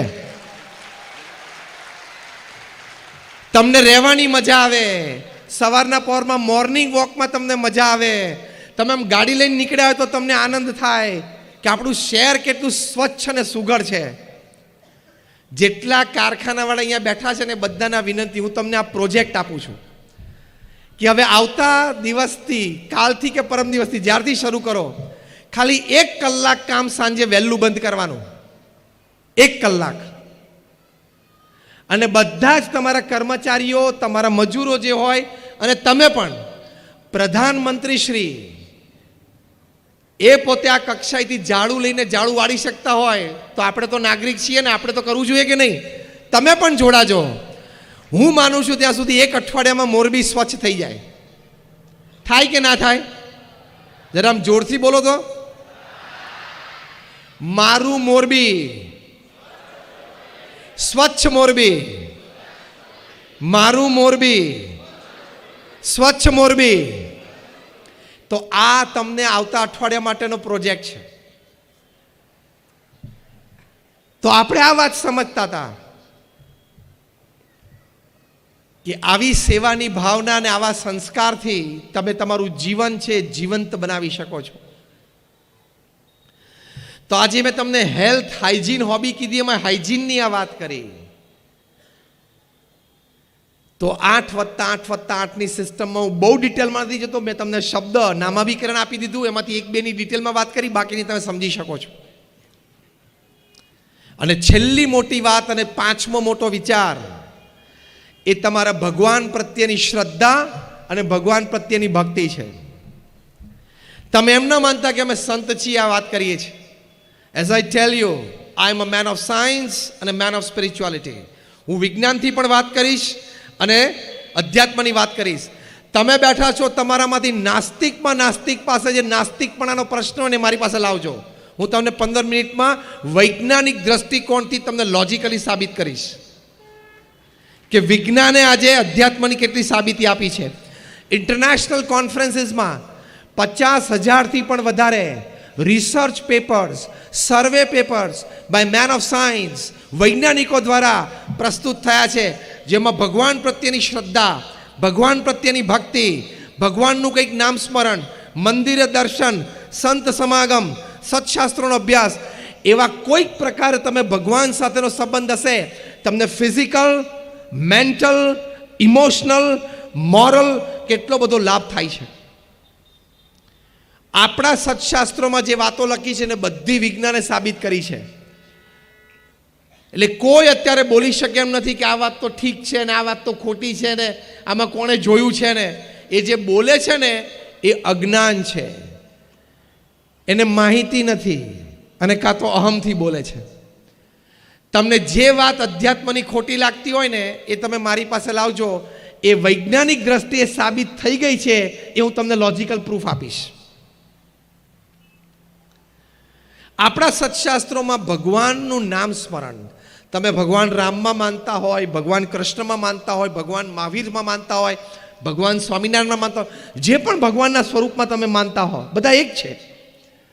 એનું તમે નિત્ય 10-15 મિનિટ પણ નામ સ્મરણ કરો તો તમને શું લાભ છે તમને ખબર છે? હવે હું તમને સાયન્ટિફિક વાત કરું. જીવંત જીવન જીવવા માટે આ સર્વોચ્ચ વિચાર. હું તમને બધા નામ પણ આપીશ, તમે ગૂગલ પર જઈ શકો છો, એ યુનિવર્સિટીની વેબસાઇટ ઉપર પણ જઈ શકો છો. યુનિવર્સિટી ઓફ ફિલાડેલ્ફિયા અમેરિકામાં, યુનિવર્સિટી ઓફ પેન્સિલ્વેનિયા અમેરિકામાં, એના 2 વૈજ્ઞાનિકો doctor Andrew Newberg, doctor H.G. કોઈંગ, એમણે એક પ્રયોગ કર્યો. પ્રયોગ એવો હતો કે આખા અમેરિકામાંથી 4000 લોકોને ભેગા કર્યા, 1000-1000ના 4 ગ્રુપ કર્યા. પહેલું ગ્રુપ હતું 4 થી 12 વર્ષના બાળકો, બીજું ગ્રુપ હતું 12 થી 22 વર્ષના તરુણો અને યુવાનો, ત્રીજું ગ્રુપ હતું 22 થી 60ના બધી ઉંમરના, જે બૌદ્ધ આપણે જે બેઠા છે 22 થી 60ની ઉંમરના, ચોથું ગ્રુપ હતું 60 to 80, 60 થી 80ના એટલે કે રિટાયર્ડ અને વૃદ્ધ લોકો. આ 4 ગ્રુપ એમણે 1000-1000ના બનાવ્યા. પછી સાયકોન્યુરો સોફ્ટવેર્સથી એમના માઇન્ડ મેપિંગ અને MRIs થયા, એટલે એમના વિચાર અને એમના મૂડ્સ પ્રમાણે એમના બોડીમાં હાર્મોન સિક્રિશન્સ ચેક કરવામાં આવ્યા. પછી એ લોકોને કહ્યું કે તમે જે પણ ભગવાનમાં માનતા હોય ભગવાનનું તમે 12 મિનિટ નામ સ્મરણ કરો, આંખ બંધ કરીને એ ભગવાનની મૂર્તિનું તમે નામ સ્મરણ કરજો. એ પણ એ લોકોને કરાવ્યું, 3-4 વખત પ્રયોગ કરાવ્યો. પછી કહ્યું કે બધા ઘરે જાઓ. આ બધા કોઈ એક ધર્મના નહોતા, across caste, creed, colour, religion, nationality. 8 અઠવાડિયા સુધી તમારે રોજ આ પ્રયોગ કરવાનો, because you are subject of the experiment. 8 અઠવાડિયા સુધી રોજ 12 મિનિટ ભગવાનનું નામ સ્મરણ કરવાનું. 8 અઠવાડિયા પછી પાછા એ લોકોને ત્યાં યુનિવર્સિટીના કેમ્પસ ઉપર બોલાવ્યા, 1-2 વખત પ્રયોગ કરાવી. સાયકોન્યુરો સોફ્ટવેર વર્ઝન 2.0 થી ફરી વખત એ લોકોના માઇન્ડ મેપિંગ અને MRIs થયા, અને જે કન્ક્લુઝન રિપોર્ટ છે એ તમે ગૂગલ ઉપર વાંચી શકો છો. પહેલી વાત લખી કે જે 4 થી 12 વર્ષના બાળકો હતા એમને રોજ 12 મિનિટ પણ ભગવાનનું નામ સ્મરણ કર્યું તો એમના મેમરી પાવરમાં 25% વધારો જણાણો. એટલે ભગવાનના નામ સ્મરણની વાત આપણા મહાન સંતોને ઋષિમુનિઓ કહી છે, સાચી કે ખોટી? તમારા બાળકની યાદશક્તિ ઓછી પડતી હોય ને 60-65% સ્કૂલમાં આવતા હોય, ભગવાનનું નામ સ્મરણ તમે ચાલુ કરો, એની યાદશક્તિ વધે ને 80, 90 ને 95%ની રેન્જમાં આવી જાય તો તમારી માટે આનંદની વાત છે કે નહીં? તમારા પરિવાર માટે. જે 12 થી 22 વર્ષના તરુણો અને યુવાનો હતા એ લોકોએ 12 મિનિટ પણ ભગવાનનું નામ સ્મરણ શ્રદ્ધાથી કર્યું. કન્ક્લુઝન રિપોર્ટમાં લખ્યું છે કે they saw 17 to 25% increase in their willpower and confidence. એટલે કે આત્મવિશ્વાસમાં 17 થી 25% વધારો જણાણો. આ ઉંમરમાં જે હોય ને 12 થી 22 વર્ષના જે તરુણો યુવાનો, એને આત્મવિશ્વાસ દ્રઢ થવો બહુ જરૂરી છે. થર્ડ એજ ગ્રુપ 22 થી 60 વર્ષના જે હતા, જે બૌદ્ધ આપણે અહીંયા બેઠા છીએ, એ લોકોને પણ 15 થી 25% વધારો પોતાની બફર કેપેસિટીમાં, એટલે the capacity two absorb shocks of life, એટલે કે જીવનમાં ઝાટકા આવે, દુઃખ આવે, એ સહન કરવાની શક્તિમાં 25% વધારો જણાણો. કારણ કે જેટલા ઝાટકા આવે આ ઉંમરમાં જ આવી જાય. તો દુઃખ સહન, ઝાટકો સહન કરવાની શક્તિમાં that is called buffer capacity, એમાં 25% વધારો. અને જે ઓલ્ડ એજ હતા, 60 થી 80 વર્ષના હતા, એ લોકોને તો બહુ જ મોટો લાભ થયો કે 12 મિનિટના નામ સ્મરણથી આ સાયકોન્યુરો સોફ્ટવેર્સના માઇન્ડ મેપિંગ અને એમઆરઆઈએ કહ્યું કે એ ઉંમરના લોકોને 15 થી 25% વધારો રોગ પ્રતિકારક શક્તિમાં જણાણો. 80 વર્ષે તમારી માટે મોટા મોટી મિલકત શું? સ્વાસ્થ્ય. 80 વર્ષની ઉંમરે તમે તમારી બધી જ ક્રિયા જાતે કરી શકો, હરીફરી શકો, બે પ્રસંગે જઈ શકો, તો એ તમારી માટે મોટા મોટી મિલકત છે. તો તમારા જીવનમાં એ સમયે વૃદ્ધાવસ્થામાં તમને રોગ પ્રતિકારક શક્તિમાં આટલો વધારો ભગવાનના નામ સ્મરણથી મળે છે. એટલે વોટ વોઝ પ્રૂવડ કે ભગવાનના નામ સ્મરણથી તમારી યાદ શક્તિ વધે છે, તમારો વિલ પાવર વધે છે, તમારો કોન્ફિડન્સ વધે છે, તમારી દુઃખ સહન કરવાની શક્તિ વધે છે અને તમારી રોગ પ્રતિકારક શક્તિ વધે છે. હું કહું છું સ્વર્ગની વાત ભૂલી જાઓ, મોક્ષની વાત કદાચ 1 સેકન્ડ માટે ભૂલી જાઓ, પણ આ 5નો લાભ લેવો હોય તો પણ ભગવાનનું નામ સ્મરણ રોજ કરવું જોઈએ કે ના કરવું જોઈએ? આ 5નો લાભ. Yes or no? Raise your hands. Yes or no? Yes. જે કરતા હોય એને અભિનંદન છે, ના કરતા હોય ચાલુ કરજો. આ સાયન્ટિફિક છે, મેં તમને નામ આપ્યા છે, તમે ગૂગલ ઉપર જઈ શકો છો. આવી મારી પાસે 500 વાતો છે. ગયા વર્ષે 2018ની સાલમાં જેને નોબેલ પ્રાઇઝ ફોર મેડિસિન મળ્યું, 2 ડોક્ટર્સ, ડોક્ટર તેસુકો હોન્જો, ડોક્ટર એલિસન. શેની માટે એમને નોબેલ પુરસ્કાર મળ્યો? મેડિસિન માટે. એમણે રિસર્ચ કરી, કેન્સરની નાબૂદી માટેની રિસર્ચ. કેન્સર થાય તો કીમોથેરાપી થાય, પછી સર્જરી આવે. આ લોકોએ એવું સાબિત કર્યું કે જ્યારે તમે નિર્જળા ઉપવાસ કરો છો, એટલે કે પાણીનું ટીપું પણ લેતા નથી, એવા 20 કલાક તમે ગાળો, તમારા શરીર અત્યંત ભૂખ્યું થયું હોય, 3 ટંક જમવાનું તમે છોડ્યું હોય, એટલે કે તમે વ્રતમાં છો કે તમે ઉપવાસમાં છો, એ વખતે તમારું બોડી છે એ મેલેશિયસ મેલિગ્નન્ટ સેલ્સ ખાય છે. એટલે કે જે કેન્સરની કોષો છે ને એને આ શરીર ખાઈ જાય છે. પછી એમણે વાત કરી કે આપણા શરીરનું જે સૈન્ય છે ને WBC છે, વ્હાઇટ બ્લડ કાર્પસલ્સ, એમાં ટી સેલ્સ છે, આલ્ફાબેટિકલ ટી, એ સૌથી તાકાતવાર કોષો છે જે રોગના જર્મ્સ અને બેક્ટેરિયા સામે લડે છે. એમણે કહ્યું કે એક ટી સેલમાં તાકાત છે 1,000 કેન્સર સેલને મારી નાખવા માટેની. પણ આપણી ખાવા પીવાની ખોટી આદતો, બર્ગર ને પીઝા ને ફાસ્ટ ફૂડ ને કોલ્ડ ડ્રિંક, એણે આ ટી સેલનો પાવર દાબી દીધો છે. આપણા ઉઠવા બેસવાની ખોટા સમય અને આદતો, રાત્રે 12-1 વાગ્યા સુધી જાગવાનું, સવારે 9 વાગે ઉઠવાનું, એ ખોટી આદતો, આ બધી આદતોએ આ WBCમાં જે ટી સેલ્સ છે ને એનો પાવર દબાવી દીધો છે. પણ પાછો એ પાવર તમારે જાગૃત કરવો છે. યસ ઓર નો? તો ડોક્ટર તેસુકો હોન્જો, હું નામ સાથે બોલું છું, તમે ગૂગલ ઉપર જઈ શકો છો. અને ડોક્ટર એલિસને કહ્યું કે વર્ષમાં 20 દિવસ પણ તમે 20 કલાકનો નિર્જળા ઉપવાસ કરો તો આ ટી સેલ્સ પોતાના પાવર ઉપર આવી જાય. એક ટી સેલ 1,000 કેન્સર સેલને મારી શકે. તમને ક્યારેય કેન્સર ન થાય, કેન્સર થવાની લિસ્ટ શક્યતાઓ તમારા જીવનમાં આવી જાય. સાયન્ટિફિક. તો આપણા મહાન ઋષિમુનિએ આ તપની જે વાત કરી છે, સાચી કે ખોટી? મેં કહ્યું મારી પાસે આવી 500 વાતો છે, વિષય જુદો છે એટલે વધારે નથી જતો, પણ અધ્યાત્મની બધી વાતો સાચી છે, તમામ હકીકતો સાચી છે. તમારે જેમ જીવનમાં એક ફેમિલી ડોક્ટર જોઈએ, એક બિઝનેસ ફ્રેન્ડ જોઈએ, એમ જીવનમાં એક સાચા સંત હોવા પણ ખૂબ જરૂરી છે, એક ગુરુ હોવા પણ ખૂબ જરૂરી છે. એ કેટલું મોટું કામ કરી શકે, તમારા જીવનમાં નૈતિકતા, પ્રામાણિકતા, સદ્ગુણો, સંસ્કારનું સિંચન કરી શકે, તમને શુદ્ધિ આપી શકે, શક્તિ આપી શકે કે તમે વ્યસનોથી દૂર રહી શકો. પ્રમુખ સ્વામી મહારાજે એમના પ્રયત્નથી, ના સંસ્થાના પ્રયત્નથી, તમને આશ્ચર્ય થશે કે BAPS સંસ્થાએ આજ સુધી 40 લાખ લોકોના વ્યસનો છોડાવ્યા છે. તમે કદાચ 1% લો એમાંથી, 40 લાખનો 1% એટલે કેટલા થયા? 40,000. 40,000 વ્યક્તિઓને કદાચ કેન્સર થવાનું હતું, એ આ બચ્યું છે. કેન્સર હોસ્પિટલ ઊભી કરવી એ પણ મોટું સમાજ સેવાનું કાર્ય છે, અને લોકોને વ્યસન મુક્ત કરવા એ પણ સમાજ સેવાનું મોટું કામ છે. બંને સાથે જોઈએ. યસ ઓર નો? પેલું છે ક્યુરેટિવ છે, આ છે પ્રિવેન્ટિવ છે. અને કહેવત તો એમ છે ને સમજણ તો એવી છે, prevention is better than cure. એને કેન્સર થાય ને પછી કેન્સરની હોસ્પિટલમાં તમે શ્રેષ્ઠીઓ ભેગા થઈને મોરબીમાં મોટી કેન્સર હોસ્પિટલ કરો, સમાજ સેવાના ધોરણે ચલાવો, એ પણ મોટું કામ છે. અને અમે સંતો ઘરે ઘરે ફરીએ છીએ અને એને વ્યસન મુક્ત કરીએ છીએ, એ પણ ઇક્વલી મોટું કામ છે. બંને કામ સરખા છે. તો પ્રિવેન્શનની સાઈડ બહુ જ મોટી છે.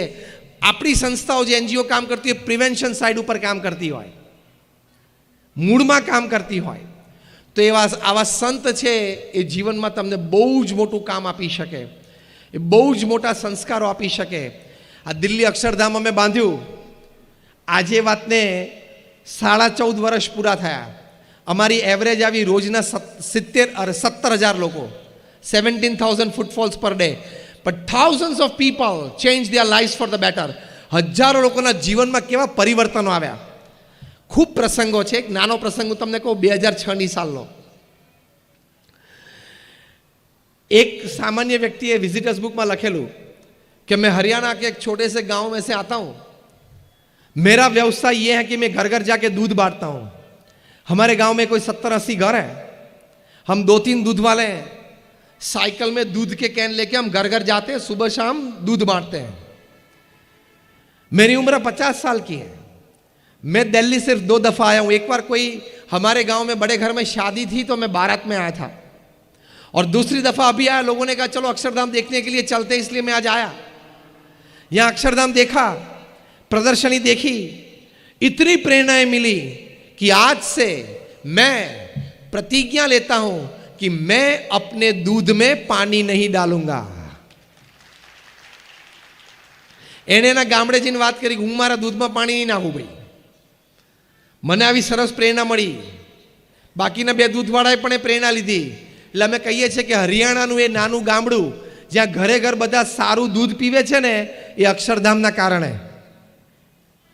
લોકોને એમ થાય કે મંદિરથી શું કામ થશે. મંદિરથી જે કામ થાય છે ને અદ્વિતીય અને અલૌકિક છે.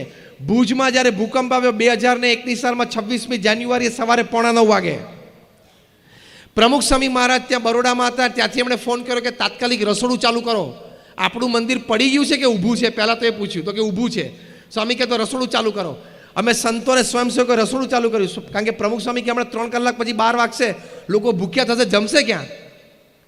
અને 26મી જાન્યુઆરીએ પહેલા જ દિવસે બપોરે 12 વાગે ભુજ સ્વામિનારાયણ મંદિરે 17,000 લોકો જમ્યા. પ્રમુખ સ્વામી મહારાજના રિપોર્ટ મળ્યો. પ્રમુખ સ્વામી મહારાજે કહ્યું રસોડું ચાલુ રાખો.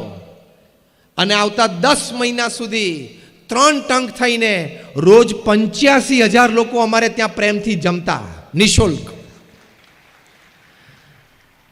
અને 4 જ દિવસમાં 26મી જાન્યુઆરી 2001માં ભૂકંપ આવ્યો.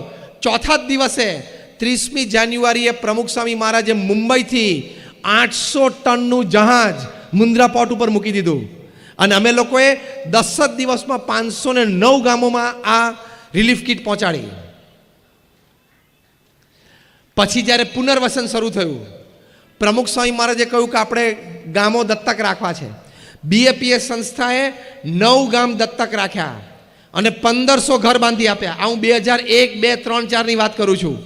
અને 1500 ઘર આપીને પ્રેમથી બધાને ફ્રી, મફતમાં, કારણ કે એ લોકોના જ ગામો હતા, અને બધાને પ્રેમથી આપી દીધા. બીજા 42 ગામોમાં કાં તો સ્કૂલ બાંધી આપી, કાં તો રોડ બાંધી આપ્યો, કાં તો પાણીની ટાંકી બાંધી આપી. આ 3 વર્ષમાં BAPS સંસ્થાએ ભુજ ભૂકંપ વખતે કામ કરેલું. આ મોરબીમાં જ્યારે 1979માં રેલ આવેલી ને, મચ્છુ ડેમ તૂટેલો, ત્યારે આમાંથી અડધા તો આપણે પોણા ભાગને તો જન્મ્યા નહીં હોઈએ.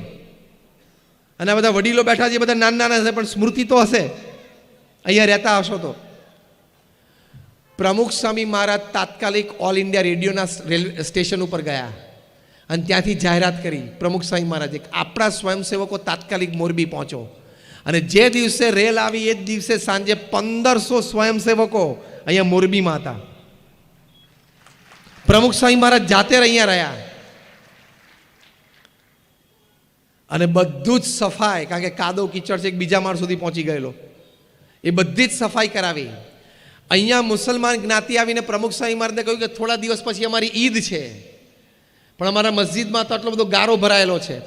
આ પ્રસંગની ખબર અમને વડોદરા જિલ્લા પંચાયતના પ્રમુખ શ્રી ઇકબાલભાઈએ પ્રમુખ સ્વામી મહારાજની શ્રદ્ધાંજલિ સભામાં જાહેરમાં કીધો ત્યારે ખબર પડી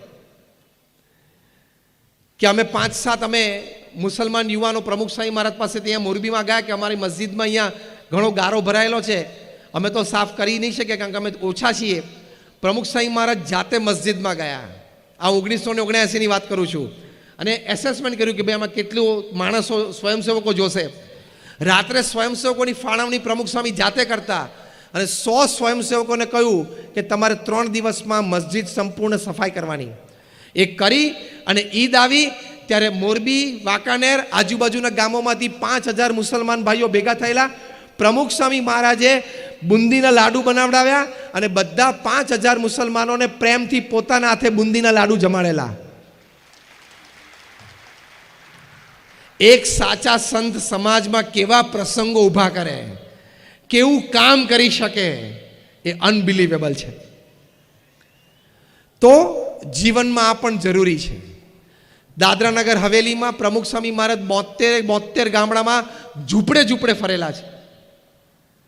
આપણે તો હજી જુવાન અવસ્થાને શું કામ કરીએ છીએ. પ્રમુખ સ્વામીની ઉંમર 65, 70, 75 હતી ત્યારે રાત્રે 12 વાગ્યા સુધી આદિવાસીના ઝૂંપડામાં જતા અમે એમને નજરે જોયા છે. એને વ્યસન મુક્ત કરતા નજરે જોયા છે. સંત શું કામ કરે છે સમાજમાં. ઘણી વખત આપણે દૂર રહેતા હોઈએ અથવા ખોટી માન્યતાઓ લઈને ચાલતા હોઈએ અથવા આપણને સંતો શું કામ કરે છે એ આપણને અંદાજ ના હોય, અથવા તો 2-4 સંતનું ચારિત્ર કંઈક ખોટું જોઈ લીધું, 2-4 સંતોએ કંઈક સમાજમાં ખોટું કરી લીધું એટલે આપણે એવું સ્વીકારી લઈએ કે બધા સાધુ આવા જ છે. એવું નથી. BAPS સંસ્થામાં અમે 1100 સંતો છીએ. 750થી પણ વધારે સંતો graduate, post graduate, chartered accountant, doctors ને એન્જિનિયર્સ છે. એમાંથી 150થી પણ વધારે સંતો બોર્ન અમેરિકન અને બ્રિટિશ સિટીઝન છે. એમાંથી 50થી પણ વધારે સંતો Stanford, Harvard, Carnegie melon, Yale, Keylong, ઓક્સફર્ડમાં ભણેલા છે. અમારા ઘણા બધા સંતો $1.5 લાખ, $2 લાખ વાર્ષિક સેલરી છોડીને આવેલા છે. તમે એમ ના માનતા કે નહીં ફાવ્યું હોય, નહીં જામ્યું એટલે અહીંયા આવ્યા છે. બધું ફાવેલું જ હતું ને જામેલું જ હતું. આ તો પ્રમુખ સ્વામી મહારાજનું પવિત્ર જીવન ને નિસ્વાર્થ સમાજ સેવા એની માટે આવ્યા છીએ. જેમ તમારા કારખાનામાં 2-5 જણા ઉઠી જાય તમે એમ માનો કે બધા આવા જ છે? મને જવાબ આપો. ઉઠી તો જતા હશે ને, તમારે થતા જ હોય. 2-4 જણા દેવાળું ફૂંકી અને ગામને દગો દઈને ભાગી જાય એટલે તમે એમ માનો કે આ બધા ગામમાં એવા જ રહે છે. એવું માનો તો તમે મૂર્ખ થર્યા કે નહીં? તમારી આજુબાજુ તમારી વચ્ચે ઘણા માણસો છે 20, 25, 40 વર્ષથી ફર્સ્ટ ક્લાસ ધંધા કરે છે. હા કે ના? એમ 2-4 સાધુઓ કંઈક ખોટું કરે, 2-4 સાધુઓ જેલમાં જાય તમારે એવું નહીં માનવાનું બધા આવા હશે. તો એ તમારી ભૂલ છે. તમે કોઈ ક્લાસરૂમમાં જાઓ, પેલા વિદ્યાર્થીને પૂછો કેટલા ટકા, તો કે 3માં ફેલ. બીજાને પૂછો કેટલા ટકા, 45. ત્રીજાને પૂછો કેટલા ટકા, તો કે 42. તમારે એવું નહીં માનેલું કે આ ક્લાસમાં 60 બેઠા બધા ડફોડ છે. એ જ ક્લાસમાં બેઠેલા 2 વિદ્યાર્થીઓ 95% વાળા છે, 5 વિદ્યાર્થીઓ 90% વાળા છે. એટલે સંત છે એ સમાજમાં આવી સમાજ સેવાઓ પણ કરી શકે. ભુજની મેં વાત કરી, આટલા બધા સંસ્કારી યુવાનો પણ તૈયાર કરી શકે. તમે અમેરિકાની ધરતી ઉપર જાઓ અને BAPS સંસ્થાના અમારા કન્વેન્શન થાય, 10-10 હજાર યુવાનો બેઠા હોય. એ 10-10 હજાર યુવાનમાંથી એક પણ યુવાન સિગરેટ ના પીતો હોય, એક પણ યુવાન ડ્રિંક ના લેતો હોય. નાના બાળકો ચ્યુઇંગમ ખાય તો પણ ઇન્ગ્રેડિયન્ટ ચેક કરે કે આમાં એક છે તો મારાથી ના ખવાય, કારણ કે મને પ્રમુખ સ્વામીએ ના પાડી છે. શું સંસ્કાર! અમેરિકાની ધરતી ઉપર જન્મેલા છોકરાઓને આ સંસ્કાર આપવા. એટલે ડોક્ટરોની કોઈ ખામી નથી સમાજમાં, એન્જિનિયરોની કોઈ ખામી નથી, ચાર્ટર્ડ એકાઉન્ટન્ટની કોઈ ખામી નથી. બધા ઢગલાબંધ છે, કારણ કે 6માંથી 15% તો નોકરી નથી. એટલે એ તો બધા બહુ છે. આપણે સારા એન્જિનિયર, સારા ચાર્ટર્ડ એકાઉન્ટન્ટ, સારા ડૉક્ટરની જમાતમાં જરૂર છે. That is more important. તો એ તમને આવી સંસ્થાઓ, આવા મંદિરો આપશે, આવા સંતો આપશે. એક કપલ ડિવોર્સ નક્કી થયેલા, દિલ્હીની વાત કરું છું. બંનેના લોયરે કીધું કે ભાઈ તમે સાઇન કરો કે તમને મ્યુચ્યુઅલ એગ્રીમેન્ટથી આપી દઈએ. બંને સહમત હતા, બંને પ્રોફેશનલ હતા, એકબીજા પાસે કોઈ પૈસાની અપેક્ષા હતી નહીં. પતિએ પત્નીને ફોન કર્યો કે ચલો હવે આપણે પરમ દિવસે ડિવોર્સ ઓફિશિયલી લઈએ છીએ, છૂટા પડીએ છીએ, ચલો છેલ્લી એકવાર મૂવી જોઈ આવીએ. પત્નીએ કીધું મૂવી નથી જોવું, આપણે અક્ષરધામ જઈએ. દિલ્હી અક્ષરધામમાં આવ્યા. આ તો એ લોકોએ ઘટના લખીને અમને આપી એટલે અમને ખબર પડી. અને ત્યાં પ્રદર્શનો જોયા, ત્યાં રામાયણનો સ્પોટ જોયો કે રામને આજ્ઞાથી તમે વનમાં જાઓ. સીતાજીએ કીધું કે હું સાથે જઈશ, ત્યારે બધાએ કહ્યું તમારે જવાની જરૂર નથી. સીતાજીએ કહ્યું કે હું અર્ધાંગની છું, મારા પતિ અહીંયા મહેલમાં રહે અને રાજા તો હું રાણી, મારા પતિ જંગલમાં જાય તો હું જંગલમાં જઈશ.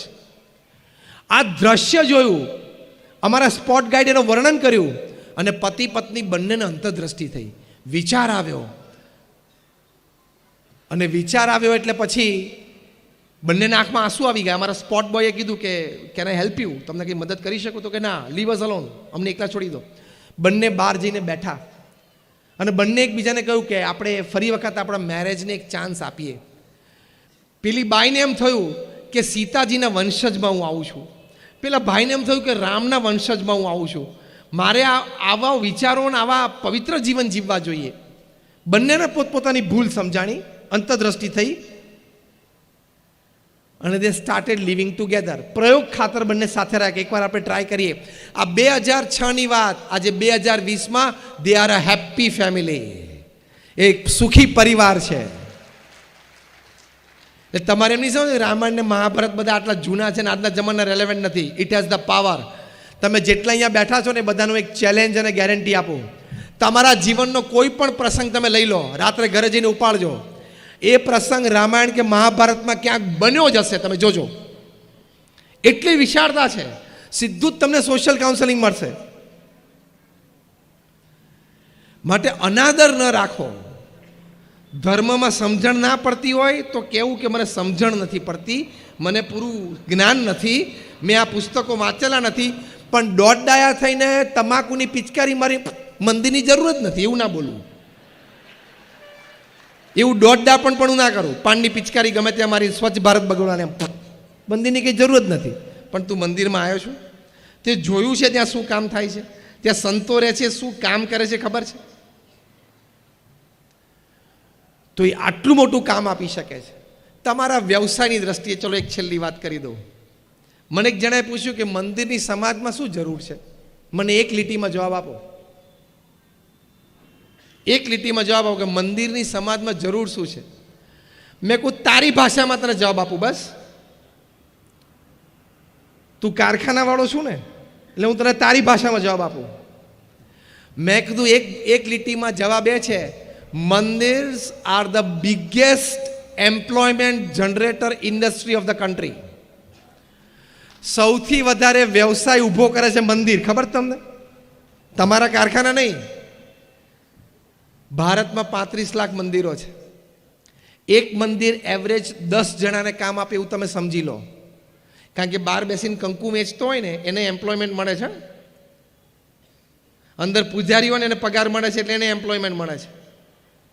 તિરુપતિ બાલાજી કેવા મોટા મંદિરો ત્યાં તો હજારો હોય અને નાના દેરાઓ ત્યાં કદાચ 2-4, પણ એવરેજ 10 ની આવે. 35 લાખ મંદિરો છે, એવરેજ 10, એટલે 3.5 કરોડ લોકોને રોજીરોટી મંદિરો પૂરી પાડે છે. તમારા ભારતની કોઈ પણ એક ઇન્ડસ્ટ્રી લો, તમારી સિરામિક લઈ લો, તમારી વોલ ક્લોક લઈ લો, કોઈ એક ઇન્ડસ્ટ્રી 3.5 કરોડ લોકોને એમ્પ્લોયમેન્ટ નહીં આપતી હોય. Yes or no? Reliance Industries Limited ભારતની સૌથી મોટી ઇન્ડસ્ટ્રી. RILનું ટોટલ એમ્પ્લોયમેન્ટ 3 લાખનું છે.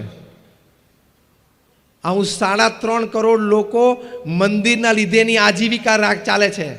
જે બહાર બેસીને કંકુની અગરબત્તી વેચે છે ને, એ મંદિર ના હોય ને કંકુની અગરબત્તી ન વેચે તો એની પાસે બીજી કોઈ જ કળા નથી કે પોતાનું રોજીરોટી કમાઈ શકે. Biggest employment generator. 3.5 લાખોની, આ તો 3.5 કરોડ લોકો નોકરી કરે છે ત્યાં, એટલે કે કમાય છે. એની ઉપર 2-3 જણા આધારિત હોય પરિવારના. હા કે ના? પરિવારમાં એક જણો કમાતો અને 2 જણા પત્ની અને હાઉસવાઈફ હોય, એક દીકરો હોય નાનો ભણતો હોય. ખાલી તમે 3 ગણો, 3.5 મલ્ટીપ્લાય બાય 3 કેટલું થયું? 10.5 કરોડ લોકો ભારતમાં મંદિરના લીધે મોઢામાં અન્ન મૂકે છે. એટલે હવે મને ના કહેતા કે મંદિરની શું જરૂર છે. જેટલી તમારા કારખાનાની જરૂર છે ને એટલી મંદિરોની પણ જરૂર છે. બીજી બધી વાતો હું નથી કરતો, ખાલી વ્યવસાયની જ વાત કરું છું. Only employment. એટલે આવો મનમાં પ્રશ્ન ન આવવા દેવો. આ પણ મોટું કામ છે, પેલું પણ મોટું કામ છે. જય આવો.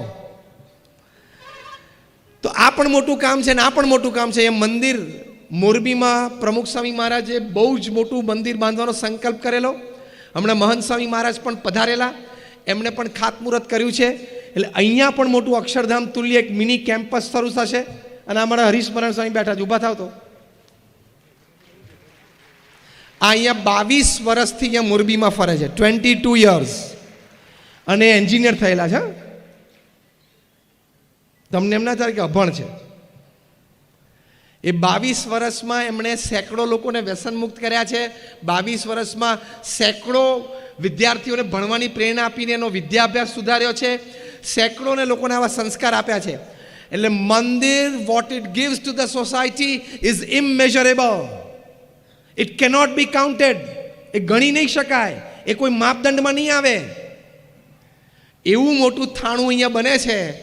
તેની માટે બધા સાથ સહકાર આપજો. એની માટે જે પણ રીતે તમે તન મન ધનથી ભળી શકો ભળજો. એ તમારા જીવનમાં સંતોષનું કારણ બનશે. તમને આનંદ થશે મોટી ઉંમરે, વૃદ્ધાવસ્થામાં, કે આવું મોટું એક એકમ અહીંયા મોરબી શહેરને મળ્યું, એમાં હું નાનો સહભાગી થયો. એનો તમને જીવનમાં આનંદ આવશે. તો લાઈવ લિવિંગ, એની ઉપર વાત કરી. જીવંત જીવન, જીવંત જીવન, લાઈવ લિવિંગ. એમાં મેં તમને 5 વિચારો આપ્યા. પહેલો વિચાર, નીતિમત્તા અને પ્રામાણિકતા સાથે જીવનમાં હંમેશા જીવવું. બીજો વિચાર, હંમેશા પરિશ્રમી થવું, પુરુષાર્થી થવું. ત્રીજો વિચાર, વર્ક લાઈફ બેલેન્સ, કામ પણ મોટું કરવું અને પરિવાર માટે પણ સમય આપવો. કારણ કે હાર્વર્ડ યુનિવર્સિટીએ સર્વેમાં કહ્યું, the greatest Joy upon this earth is spending your quality and quantity time with your near and dear ones whom you love and respect, who loves and respect you. કે પૃથ્વી પર સૌથી મોટો આનંદ શું છે? કે જે પરિવારજનો માટે તમને પ્રેમ અને આદર છે એમને સમય આપવો, આદર આપવો, એની સાથે બેસવું અને એ પ્રેમ અને આદર મેળવવો. એ દુનિયામાં સૌથી મોટો આનંદ છે. ત્રીજો વિચાર આ હતો. ચોથો વિચાર આ હતો કે પવિત્ર જીવન જીવવું, વ્યસન મુક્ત જીવન જીવવું અને નાની મોટી કોઈ સમાજ સેવા સંસ્થા સાથે ચોક્કસ જોડાવું. જે પણ આપણી શ્રદ્ધા હોય, જ્યાં પણ હોય, પણ ક્યાંક નાની મોટી સમાજ સેવા ચોક્કસ કરજો. અને 5મો વિચાર, ભગવાન પ્રત્યેની શ્રદ્ધા અને ભક્તિ રાખજો. એ મેં તમને સાયન્ટિફિકલી સમજાયું, લોજિકલી સમજાયું કે નામ સ્મરણથી કે આવી રીતે તમને સાયન્ટિફિક પણ શું લાભ છે એ પણ પ્રયોગો થાય, મેં તમને સમજાયું. આ 5 વિચારો છે એ જીવંત જીવન છે. then you have lived a human life, otherwise it is a dog life, donkey life and cat life. બાકી એ મનુષ્યનું જીવન નથી. તો આ વિચારો આપ સૌના હૃદયમાં સ્થિર થાય, આપના વર્તનમાં આવે અને આપ આપણું જીવન જીવી શકો એવી આપ સૌ માટે આજે અમે પ્રાર્થના કરીએ છીએ. સૌનો આભાર. જય સ્વામિનારાયણ.